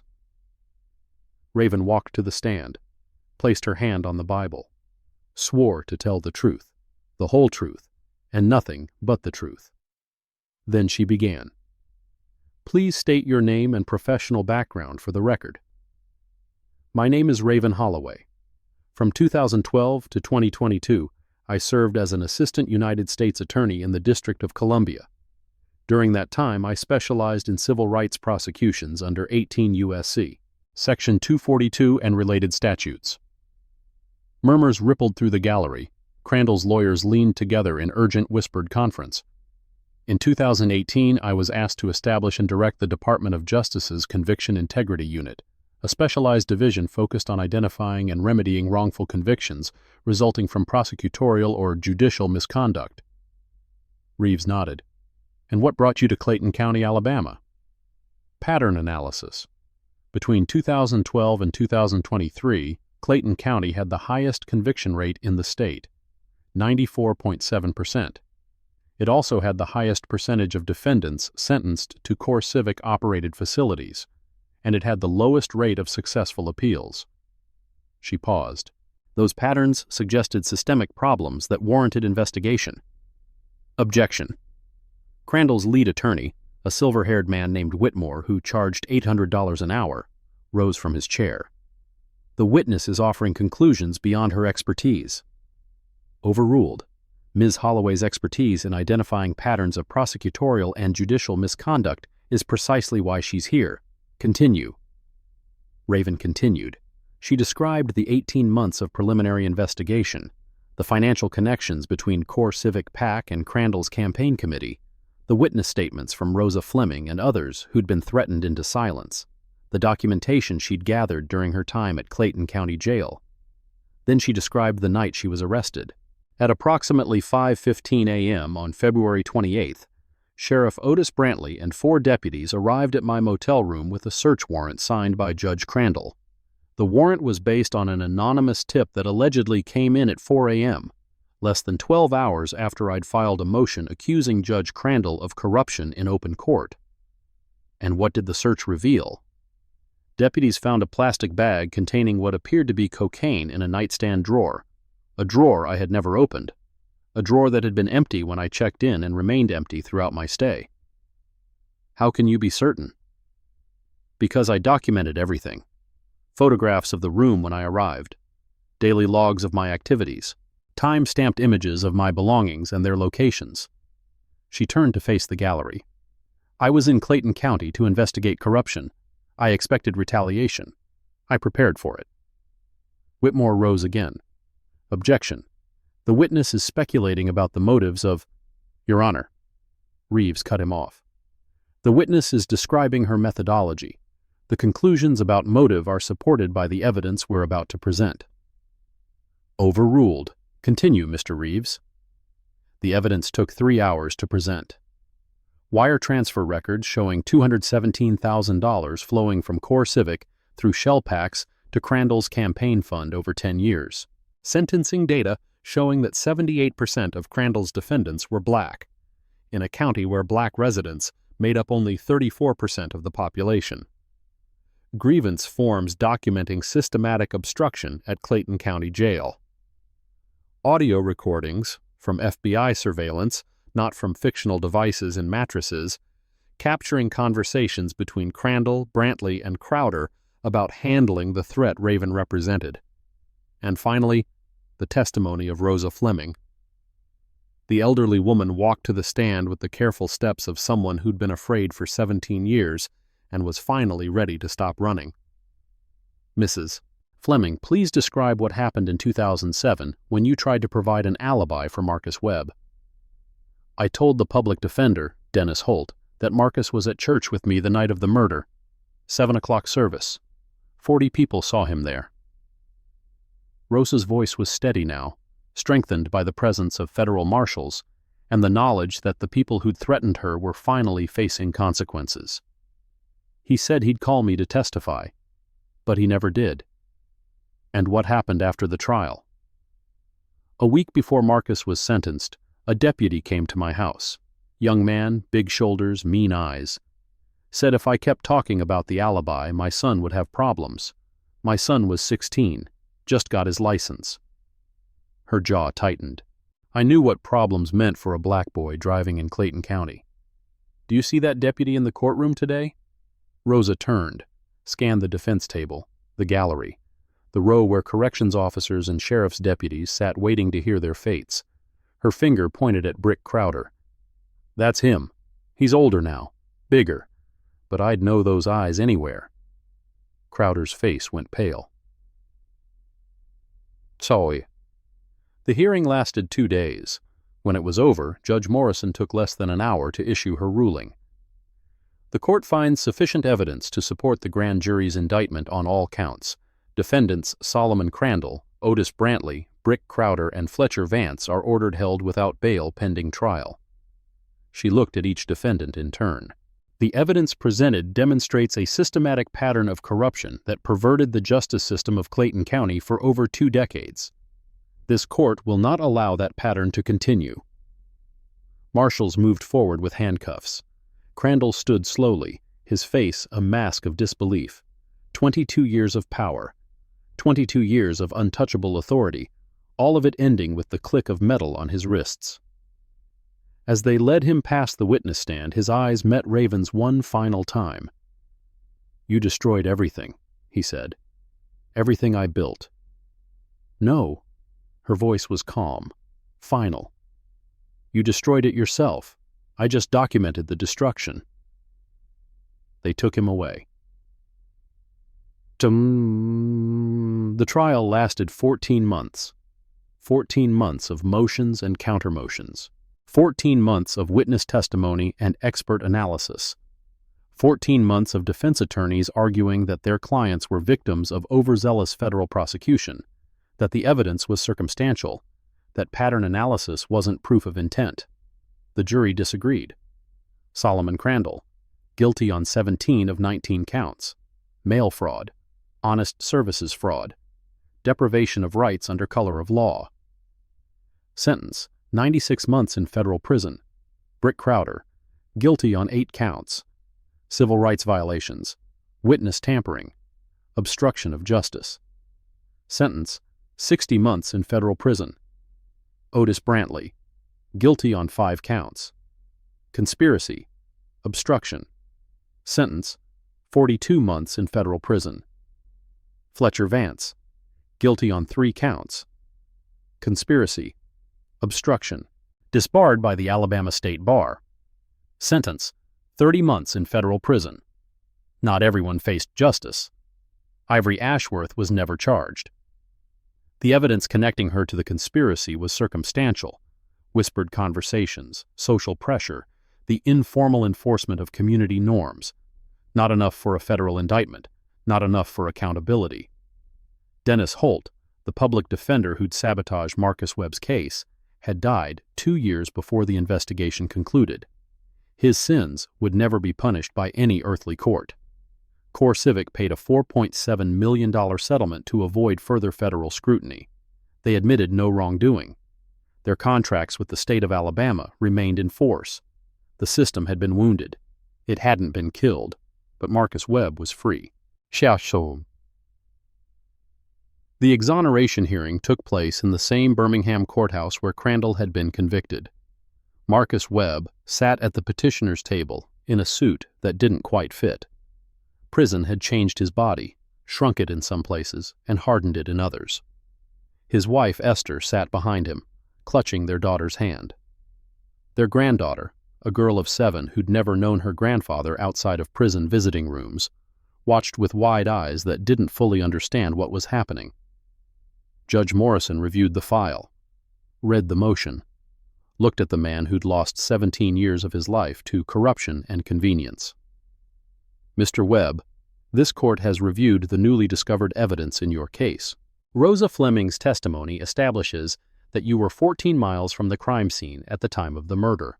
The documented pattern of judicial and prosecutorial misconduct demonstrates that your conviction was the result of systematic corruption rather than legitimate legal process." She set down the papers. "On behalf of the state of Alabama and the federal judiciary, I want to apologize. What happened to you should never have happened. The system that was supposed to protect your rights instead violated them. The people who were supposed to seek truth instead buried it." Marcus said nothing. His hands were shaking. "Based on the evidence presented, this court orders that your conviction be vacated and your record expunged. You are hereby declared innocent of all charges. You are free to go." Esther began crying. Their daughter embraced her father for the first time as a free man. The granddaughter asked why everyone was so upset when something good had happened.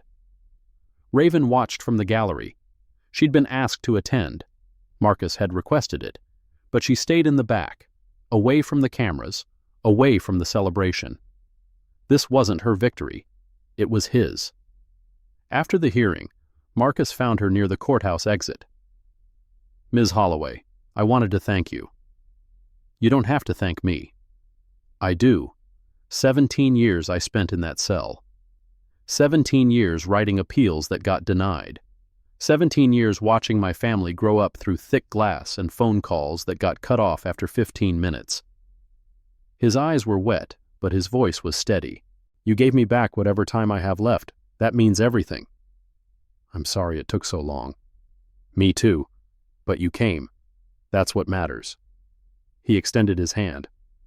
"If you ever need anything at all, you call me. I may not have much, but I've got a debt I intend to repay." She shook his hand. "Live well, Mr. Webb.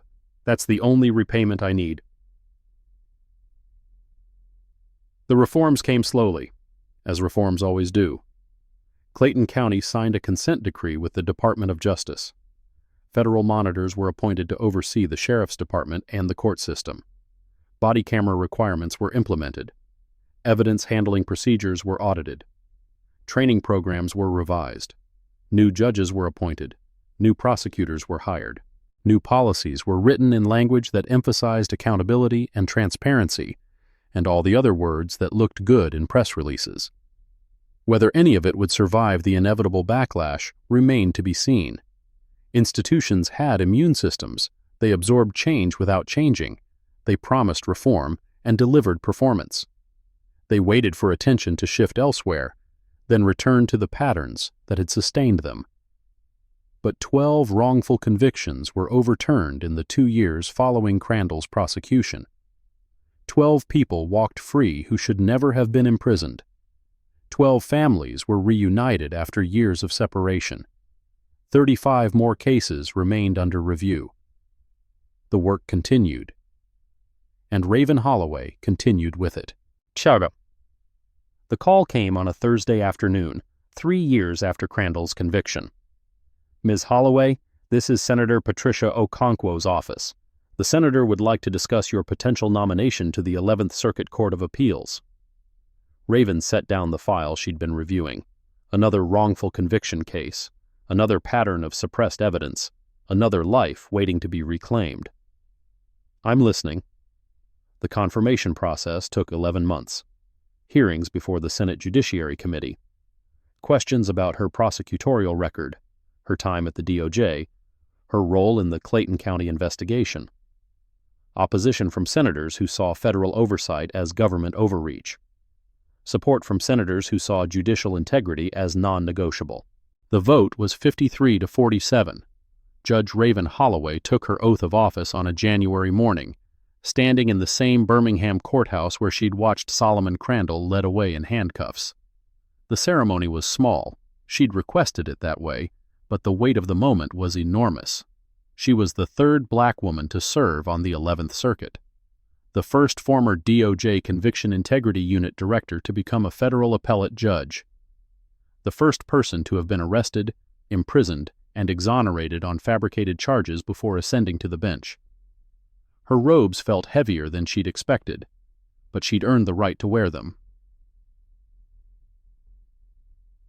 5 years after her confirmation, Judge Holloway received an invitation. The 11th Circuit was participating in a new initiative, the Prison Reform Judicial Education Program. Federal judges would tour correctional facilities, observe conditions, meet with inmates and staff. The goal was to inform sentencing decisions, to ensure that judges understood the consequences of the sentences they imposed. The first facility on the schedule, FCI Talladega. She could have declined, could have cited schedule conflicts or recusal concerns, or any of a dozen legitimate reasons to avoid walking through the halls of a federal prison where former colleagues now lived as inmates. She didn't decline.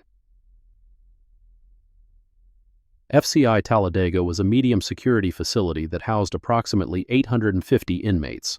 The buildings were beige concrete and chain-link fencing, designed for function rather than humanity. The air smelled of industrial cleaner and barely suppressed despair. Judge Holloway walked through the facility with a delegation of 3 other judges, 2 corrections officials, and a representative from the Bureau of Prisons. They toured the housing units, the medical facility, the educational programs. They listened to presentations about recidivism rates and rehabilitation outcomes, and all the statistics that made prisons seem like something other than warehouses for human beings. At 2:47 p.m., the tour passed through the maintenance corridor. An inmate in an orange jumpsuit was mopping the floor. Older than the others she'd seen, gray hair, stooped shoulders, moving with the shuffling gait of someone who'd stopped expecting anything from the world. He looked up as the delegation approached. Their eyes met. Solomon Crandall, inmate number 47291-018, 63 months into a 96-month sentence. He looked older than his years. Prison had taken something from him, the authority, the certainty, the absolute confidence that had defined him for 2 decades. What remained was smaller, diminished, human in a way he'd never seemed when he wore black robes and decided the fates of others. Neither of them spoke.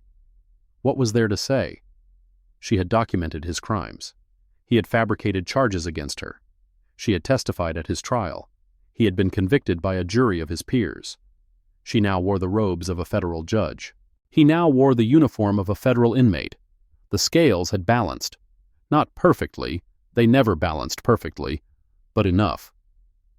Crandall's eyes dropped first. He returned to his mopping, his back curved against the weight of years he couldn't escape. Judge Holloway continued down the corridor. That night, she sat in her chambers in Birmingham, reviewing the cases that would occupy her docket for the next month. Appeals from district courts across Alabama, Georgia, and Florida, questions of constitutional law and statutory interpretation, the endless work of trying to make an imperfect system slightly less imperfect. One case caught her attention. An appeal from Clayton County. A black man, 23 years old, convicted of robbery and sentenced to 15 years. The trial transcript showed objections overruled, exculpatory evidence disclosed late, a pattern of procedural irregularities that felt hauntingly familiar. The trial judge was Solomon Crandall's successor. The pattern was continuing. Raven opened a new document on her laptop, began making notes. Evidence of bias, procedural violations, grounds for reversal. The work never ended. The system kept generating new cases, new victims, new patterns of injustice that required documentation and exposure and the slow grinding process of accountability. But that was the job. That was what justice required, not dramatic victories or overnight transformation, but the patient accumulation of small corrections. One case at a time. One truth at a time. One person at a time. She typed until the sky outside her window began to lighten. Then she poured a fresh cup of coffee and continued. The phone rang at 7:43 a.m. Judge Holloway, this is Special Agent Marcus Webb, Jr., FBI Civil Rights Division. She paused. The name was familiar. The title was unexpected. Marcus Webb's son? Yes, ma'am. My father always said if I was going to be in law enforcement, I should be the kind that holds other law enforcement accountable. A brief pause. I've got a case I'd like to discuss. Pattern of judicial misconduct in a rural Georgia county. The preliminary evidence suggests connections to private prison contracts similar to what you documented in Clayton County. Send me what you have. Already on its way. And Judge Holloway? Yes? My father wanted me to tell you something. He said, the young agent's voice caught slightly. He said the best revenge is raising kids who do better than the people who tried to destroy you. Raven smiled. Tell your father I agree. She hung up and turned to her computer. The email from FBI Special Agent Webb was already in her inbox.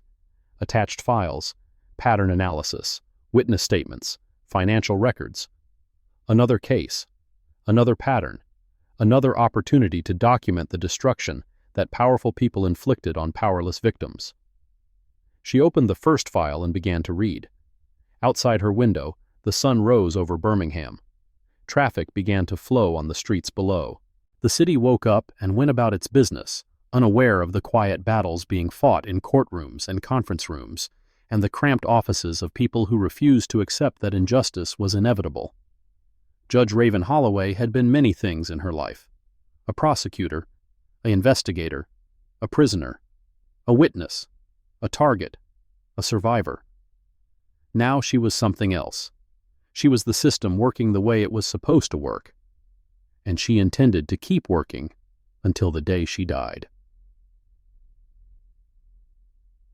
The final piece of the story happened on a Tuesday afternoon, 2 years after the prison visit. Raven received a letter. Handwritten. No return address. Postmarked from a P.O. box in Alabama. Judge Holloway, you probably don't remember me, but my name is Bethany Foster. I was a corrections officer at Clayton County Jail when you were incarcerated there. I was the one who slipped you the grievance forms. I've followed your career since then, watched your confirmation hearings, read about the cases you've decided, seen the way you've used your position to hold powerful people accountable. I wanted you to know that I left Clayton County 2 years ago, went back to school, got my degree in criminal justice.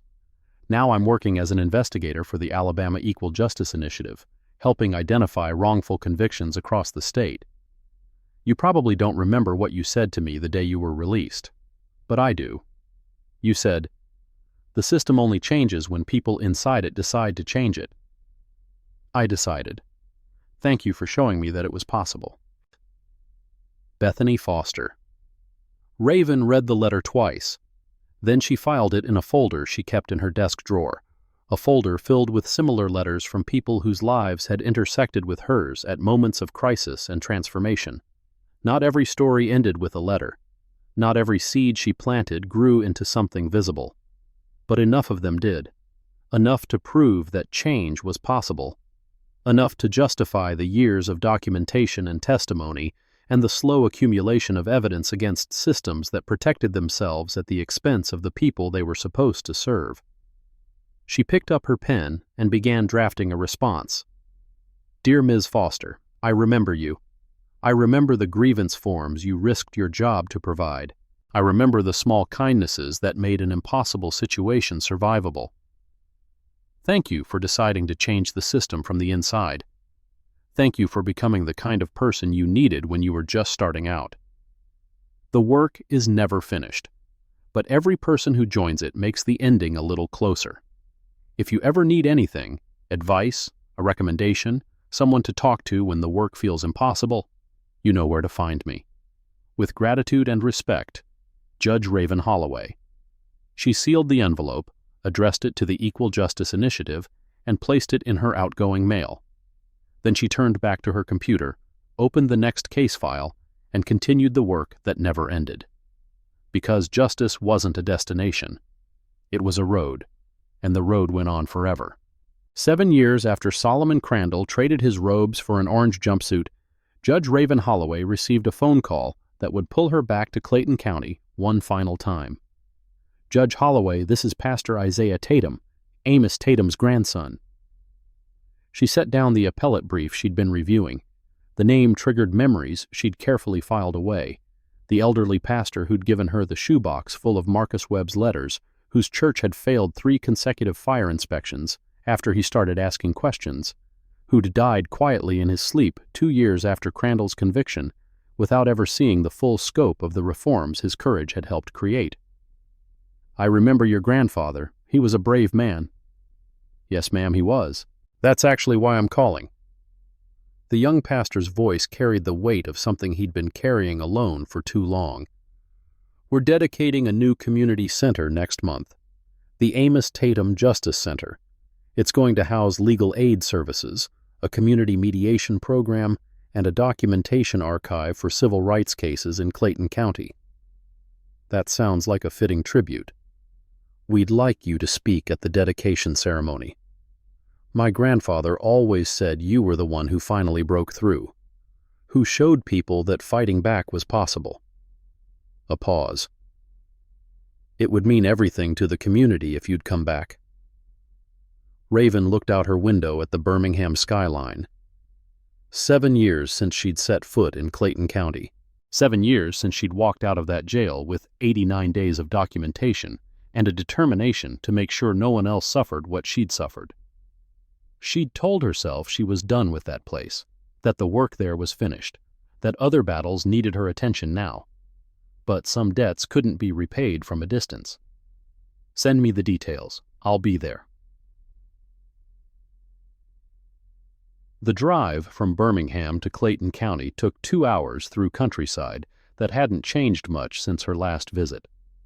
Pine forests gave way to farmland, gave way to the outskirts of a town that looked almost exactly as she remembered it, except for the construction cranes visible on the horizon. The Amos Tatum Justice Center was being built on the site of the old Pine Ridge Motel. The motel had been condemned 3 years after Raven's arrest, its owner, a shell company ultimately traced back to Raymond Ashworth, having failed to maintain the property after federal investigators started asking questions about who had access to which rooms and when. Now steel beams rose where her cell-like room had once stood. A sign out front displayed architectural renderings of the finished building. 2 stories of glass and brick, designed to let light into spaces that had once harbored darkness. Pastor Isaiah Tatum met her in the parking lot. He was younger than she'd expected, early 30s, with his grandfather's eyes and a handshake that conveyed both respect and determination. "Judge Holloway, thank you for coming. Thank you for inviting me. Your grandfather would be proud of what you're building here." "I hope so." He gestured toward the construction site. "We broke ground 18 months ago, should be finished by spring. The legal aid clinic will serve 6 counties. The mediation program will handle neighbor disputes, landlord-tenant issues, small claims, anything that keeps people out of a court system they still don't fully trust." "And the documentation archive?" "That was my grandfather's idea, actually. Before he died, he spent 2 years collecting stories. Families who'd been affected by wrongful convictions, witnesses who'd been threatened, defendants who'd taken plea deals because they couldn't afford to fight charges they knew were false." Isaiah's jaw tightened. He wanted to make sure those stories were preserved, that the next generation would know what happened here, and why it can never happen again. They walked through the construction site as Isaiah explained the plans. Community meeting rooms on the ground floor, legal aid offices upstairs, a small courtroom for the mediation program designed to feel less intimidating than the county courthouse, and in the basement, climate-controlled storage for the physical documents that would form the heart of the archive. "We've already collected over 2,000 individual testimonies," Isaiah said. "Letters, photographs, court documents, news clippings. Some families donated their entire files, everything they'd kept for decades, hoping someone would eventually care enough to look." "And the funding?" "Grants, mostly. The Ford Foundation, the Equal Justice Initiative. Some individual donors who heard about what we're doing." He smiled slightly. "And one anonymous contribution that arrived 3 years ago. $200,000, wired from an account we could never trace. The memo line just said, 'For Amos, with gratitude.'" Raven said nothing, but she made a mental note to check whether the contribution had actually been anonymous, or whether someone had simply wanted it to appear that way. The dedication ceremony was scheduled for Saturday afternoon. Friday evening, Raven accepted an invitation to dinner at the home of Esther Webb, Marcus's widow. Marcus had died 18 months after his exoneration. Heart failure, the doctor said. The accumulated stress of 17 years of imprisonment had taken a toll that freedom couldn't reverse. He'd spent his final months surrounded by family, watching his granddaughter grow, telling stories about the life he'd lived before Clayton County's justice system had stolen 2 decades from him. "He talked about you all the time," Esther said, serving sweet tea on a porch that overlooked a garden Marcus had planted in his last spring. "Said you were the most stubborn woman he'd ever met. Meant it as a compliment." "He was pretty stubborn himself." "Had to be. 17 years of saying you're innocent and nobody believing you? That takes a special kind of stubborn." Esther's eyes were dry, but her voice carried the particular weight of grief that had become familiar. "He never stopped believing someone would come.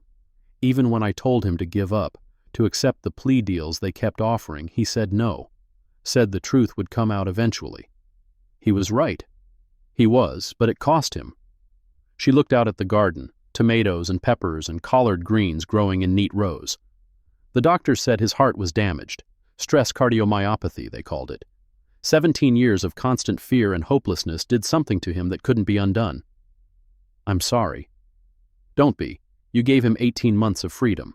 18 months of watching his granddaughter learn to read. 18 months of sleeping next to me without guards counting heads every 4 hours. 18 months of being a person instead of a number. Esther's hand found Raven's and squeezed. That was more than we ever expected. More than we'd dared to hope for. They sat in silence as the sun set over Clayton County. The same sun that had risen on Marcus Webb's wrongful conviction. The same sun that had set on Solomon Crandall's sentencing. The same sun that would rise tomorrow on a community still learning to trust its own institutions. His son, Raven said finally. Marcus Jr. He's doing good work. The FBI agent. Esther's smile held pride and something more complicated. Marcus wanted him to be a teacher, said the world needed more people who built things up instead of tearing them down. But Junior said he could build things up by tearing down the people who destroyed lives. She shook her head. I suppose there's more than one way to make a difference. There is. Your husband taught me that. No. Esther's grip tightened. You taught yourself. Marcus just reminded you why it mattered. The dedication ceremony drew a crowd larger than the construction site could comfortably hold. Folding chairs had been set up in rows facing a small stage where local dignitaries and community leaders sat in the afternoon heat. The mayor of Clayton County, a black woman named Denise Patterson who'd been elected 2 years after Crandall's conviction, gave opening remarks about healing and progress and the long road toward justice. The new sheriff, a former state police investigator named Terrence Cole, who'd been brought in specifically to reform the department, spoke about accountability and transparency and the importance of rebuilding trust, one interaction at a time. Then Pastor Isaiah Tatum introduced the keynote speaker. 7 years ago, a woman came to Clayton County asking questions nobody wanted to answer. She was threatened, intimidated, arrested on fabricated charges, imprisoned for 89 days in a jail designed to break her spirit and silence her voice. He paused, letting the words settle over the crowd. She didn't break. She didn't stay silent. Instead, she documented every violation, every threat, every abuse of power. And when she finally walked out of that jail, she carried with her the evidence that would bring down a corrupt judge, a complicit sheriff, and a system that had been destroying lives for decades. Today, she serves on the 11th Circuit Court of Appeals. Today, she's one of the most respected jurists in the federal system.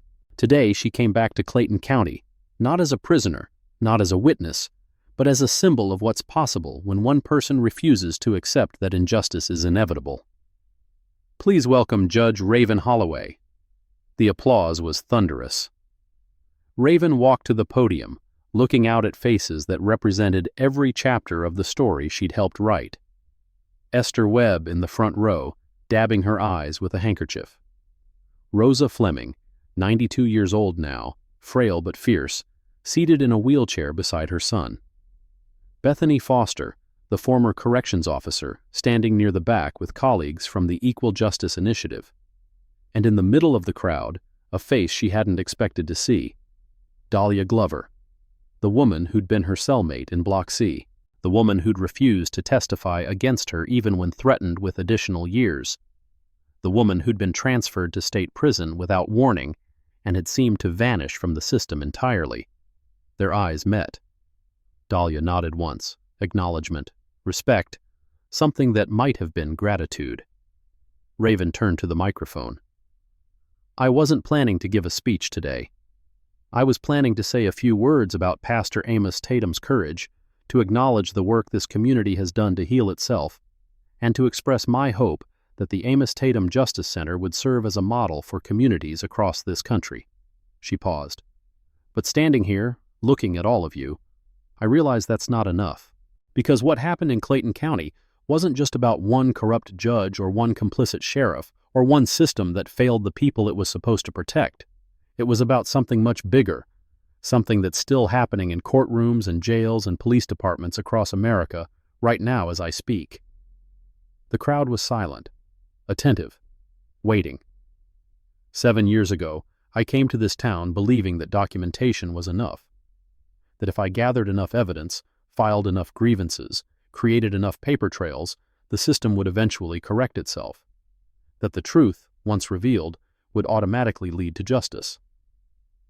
I was naive. The truth doesn't lead anywhere by itself. Truth requires people willing to speak it when speaking is dangerous. Truth requires witnesses willing to testify when testimony might cost them everything. Truth requires institutions willing to hear it even when hearing means admitting their own failures. What happened in Clayton County happened because people decided to make it happen. Rosa Fleming, who finally told her story after 17 years of fear. Bethany Foster, who risked her job to slip grievance forms under my cell door. Pastor Amos Tatum, who collected stories for decades because he believed someone would eventually care enough to listen. Marcus Webb, who refused to plead guilty to a crime he didn't commit, even when it would have meant getting out of prison sooner. And yes, I documented things. I filed motions. I testified at trials. But I didn't do it alone. Nobody does it alone. The myth of the lone hero who single-handedly defeats corruption, it's just that, a myth. Real change happens when ordinary people make extraordinary choices, when they decide that the risk of speaking is smaller than the cost of staying silent. She looked at Dahlia Glover. Someone in this crowd once told me that Clayton County breaks everyone eventually. That the only question is whether you accomplish anything before it happens. Dahlia's expression didn't change, but something shifted in her eyes. She was wrong. Clayton County didn't break everyone. It didn't break Rosa Fleming or Amos Tatum or Marcus Webb. It didn't break the dozens of witnesses who eventually came forward to tell their stories. It didn't break the community members who voted for new leaders, who demanded accountability, who refused to accept that corruption was simply how things worked. And it didn't break the woman who told me it would, because she's here today, free, standing in the sunlight, living proof that survival is possible and that the future doesn't have to look like the past. The applause started slowly and built to something that felt like release. 7 years of suppressed emotion finding an outlet. 7 years of healing given voice. Raven waited for the sound to subside. The Amos Tatum Justice Center is more than a building. It's a promise that the stories of the people who suffered here will be preserved. A promise that the next generation will know what happened and why it can never happen again. A promise that Clayton County has changed, is changing, will continue to change for as long as people are willing to do the hard work of making justice real. I'm honored to be part of that promise, and I'm grateful to everyone who made it possible. She stepped back from the podium. The applause continued. And for the first time since she'd driven into Clayton County 7 years ago, Raven Holloway felt something she hadn't expected to feel. Hope. After the ceremony, after the handshakes and photographs and tearful reunions, Raven found Dahlia standing alone near the edge of the construction site. You came. Wouldn't have missed it. Dahlia looked older than she should have, 41 but carrying years that didn't show on calendars. I heard about the dedication. Figured I owed it to Pastor Tatum to show up. He visited me in state prison, you know, every month for 3 years. Brought books, listened to my complaints, treated me like a person instead of a number. That sounds like him. He told me once that the measure of a person isn't whether they've made mistakes, it's whether they learn from them.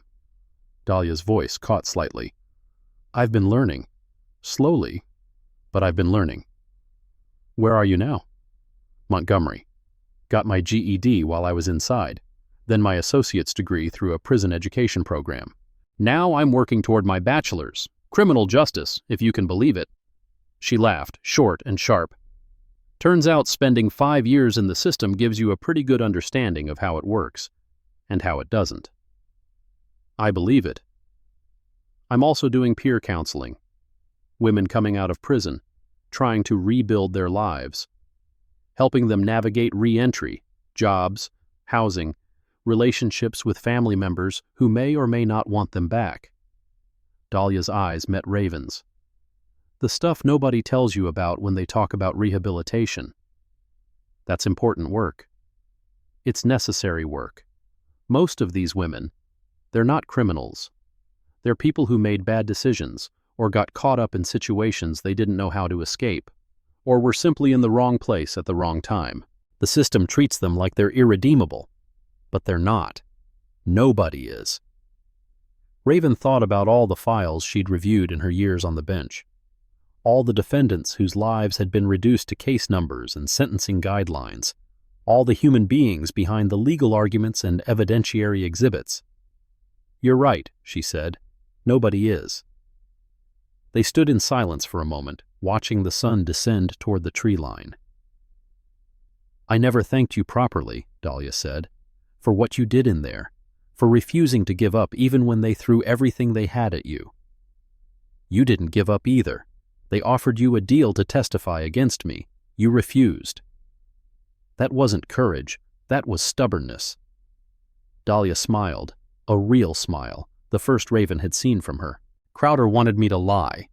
I'd done a lot of things I wasn't proud of, but lying to help him destroy someone who was actually fighting back? That was a line I couldn't cross. It made a difference. Your refusal to cooperate undermined their case, made them look desperate, helped convince the federal investigators that the whole operation was rotten. I didn't know that. Now you do." Dahlia nodded slowly. Processing. Reframing her own story in light of new information. "Judge Holloway, Raven, please." Raven. The name felt strange in Dahlia's mouth, too familiar for the formal relationship they'd had. "If I wanted to do more, to really help change things, where would I start?" Raven reached into her jacket and pulled out a business card. Not her judicial card, a different one, with a personal email address and phone number.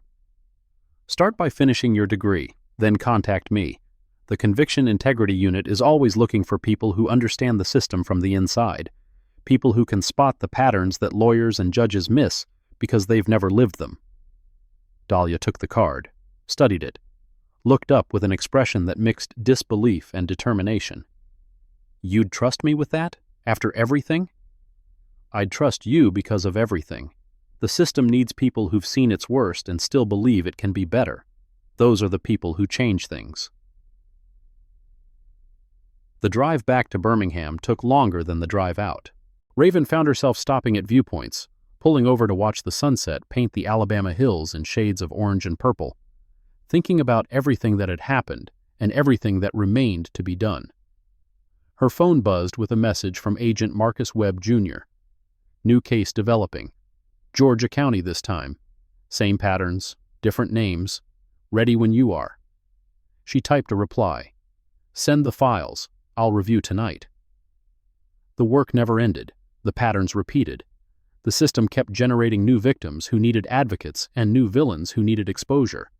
But the work also accumulated. Each case she decided, each pattern she identified, each corrupt official she helped bring down, they added up. Not to a perfect system, but to a better one. Not to the end of injustice, but to the beginning of accountability. She thought about Pastor Amos Tatum, who'd spent decades collecting stories because he believed someone would eventually listen. She thought about Marcus Webb, who'd refused to plead guilty because he believed the truth would eventually matter. She thought about Dahlia Glover, who was rebuilding her life one degree at a time because she believed redemption was possible. She thought about Bethany Foster, who'd risked everything to slip grievance forms under a cell door because she believed small acts of courage could make a difference.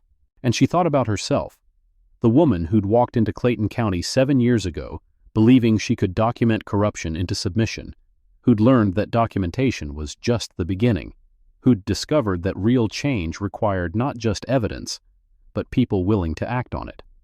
The sun disappeared below the horizon. The stars began to emerge. The road stretched ahead, winding through darkness toward the lights of Birmingham in the distance. Raven Holloway started the engine and continued driving. There was work to do. 3 months after the dedication ceremony, the Amos Tatum Justice Center opened its doors. The legal aid clinic served 47 clients in its first week. The mediation program resolved its first dispute, a landlord-tenant conflict that would have cost both parties thousands in court fees, within 72 hours. The documentation archive received its first major donation, the complete files of a Birmingham civil rights attorney who'd spent 40 years fighting cases like the ones Clayton County had suppressed. Pastor Isaiah Tatum sent Raven photographs of the opening day, crowds waiting outside the doors before sunrise, elderly residents who'd never trusted lawyers lining up to ask questions about wills and property disputes, young people signing up as volunteers, eager to be part of something that felt like progress. One photograph showed the building's main entrance. Above the doors, carved in stone, were words that Pastor Amos Tatum had written decades before anyone thought they'd ever be displayed publicly. Justice is not a destination, it is a road, and the road belongs to everyone willing to walk it. Raven hung the photograph in her chambers, next to the folder of letters she'd collected over the years. Then she opened the next case file and continued walking. Thank you for taking the time to watch this video today. If you found the content helpful, please remember to like and subscribe so you won't miss our upcoming episodes.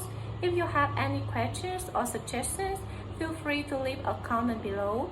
We are always here to listen.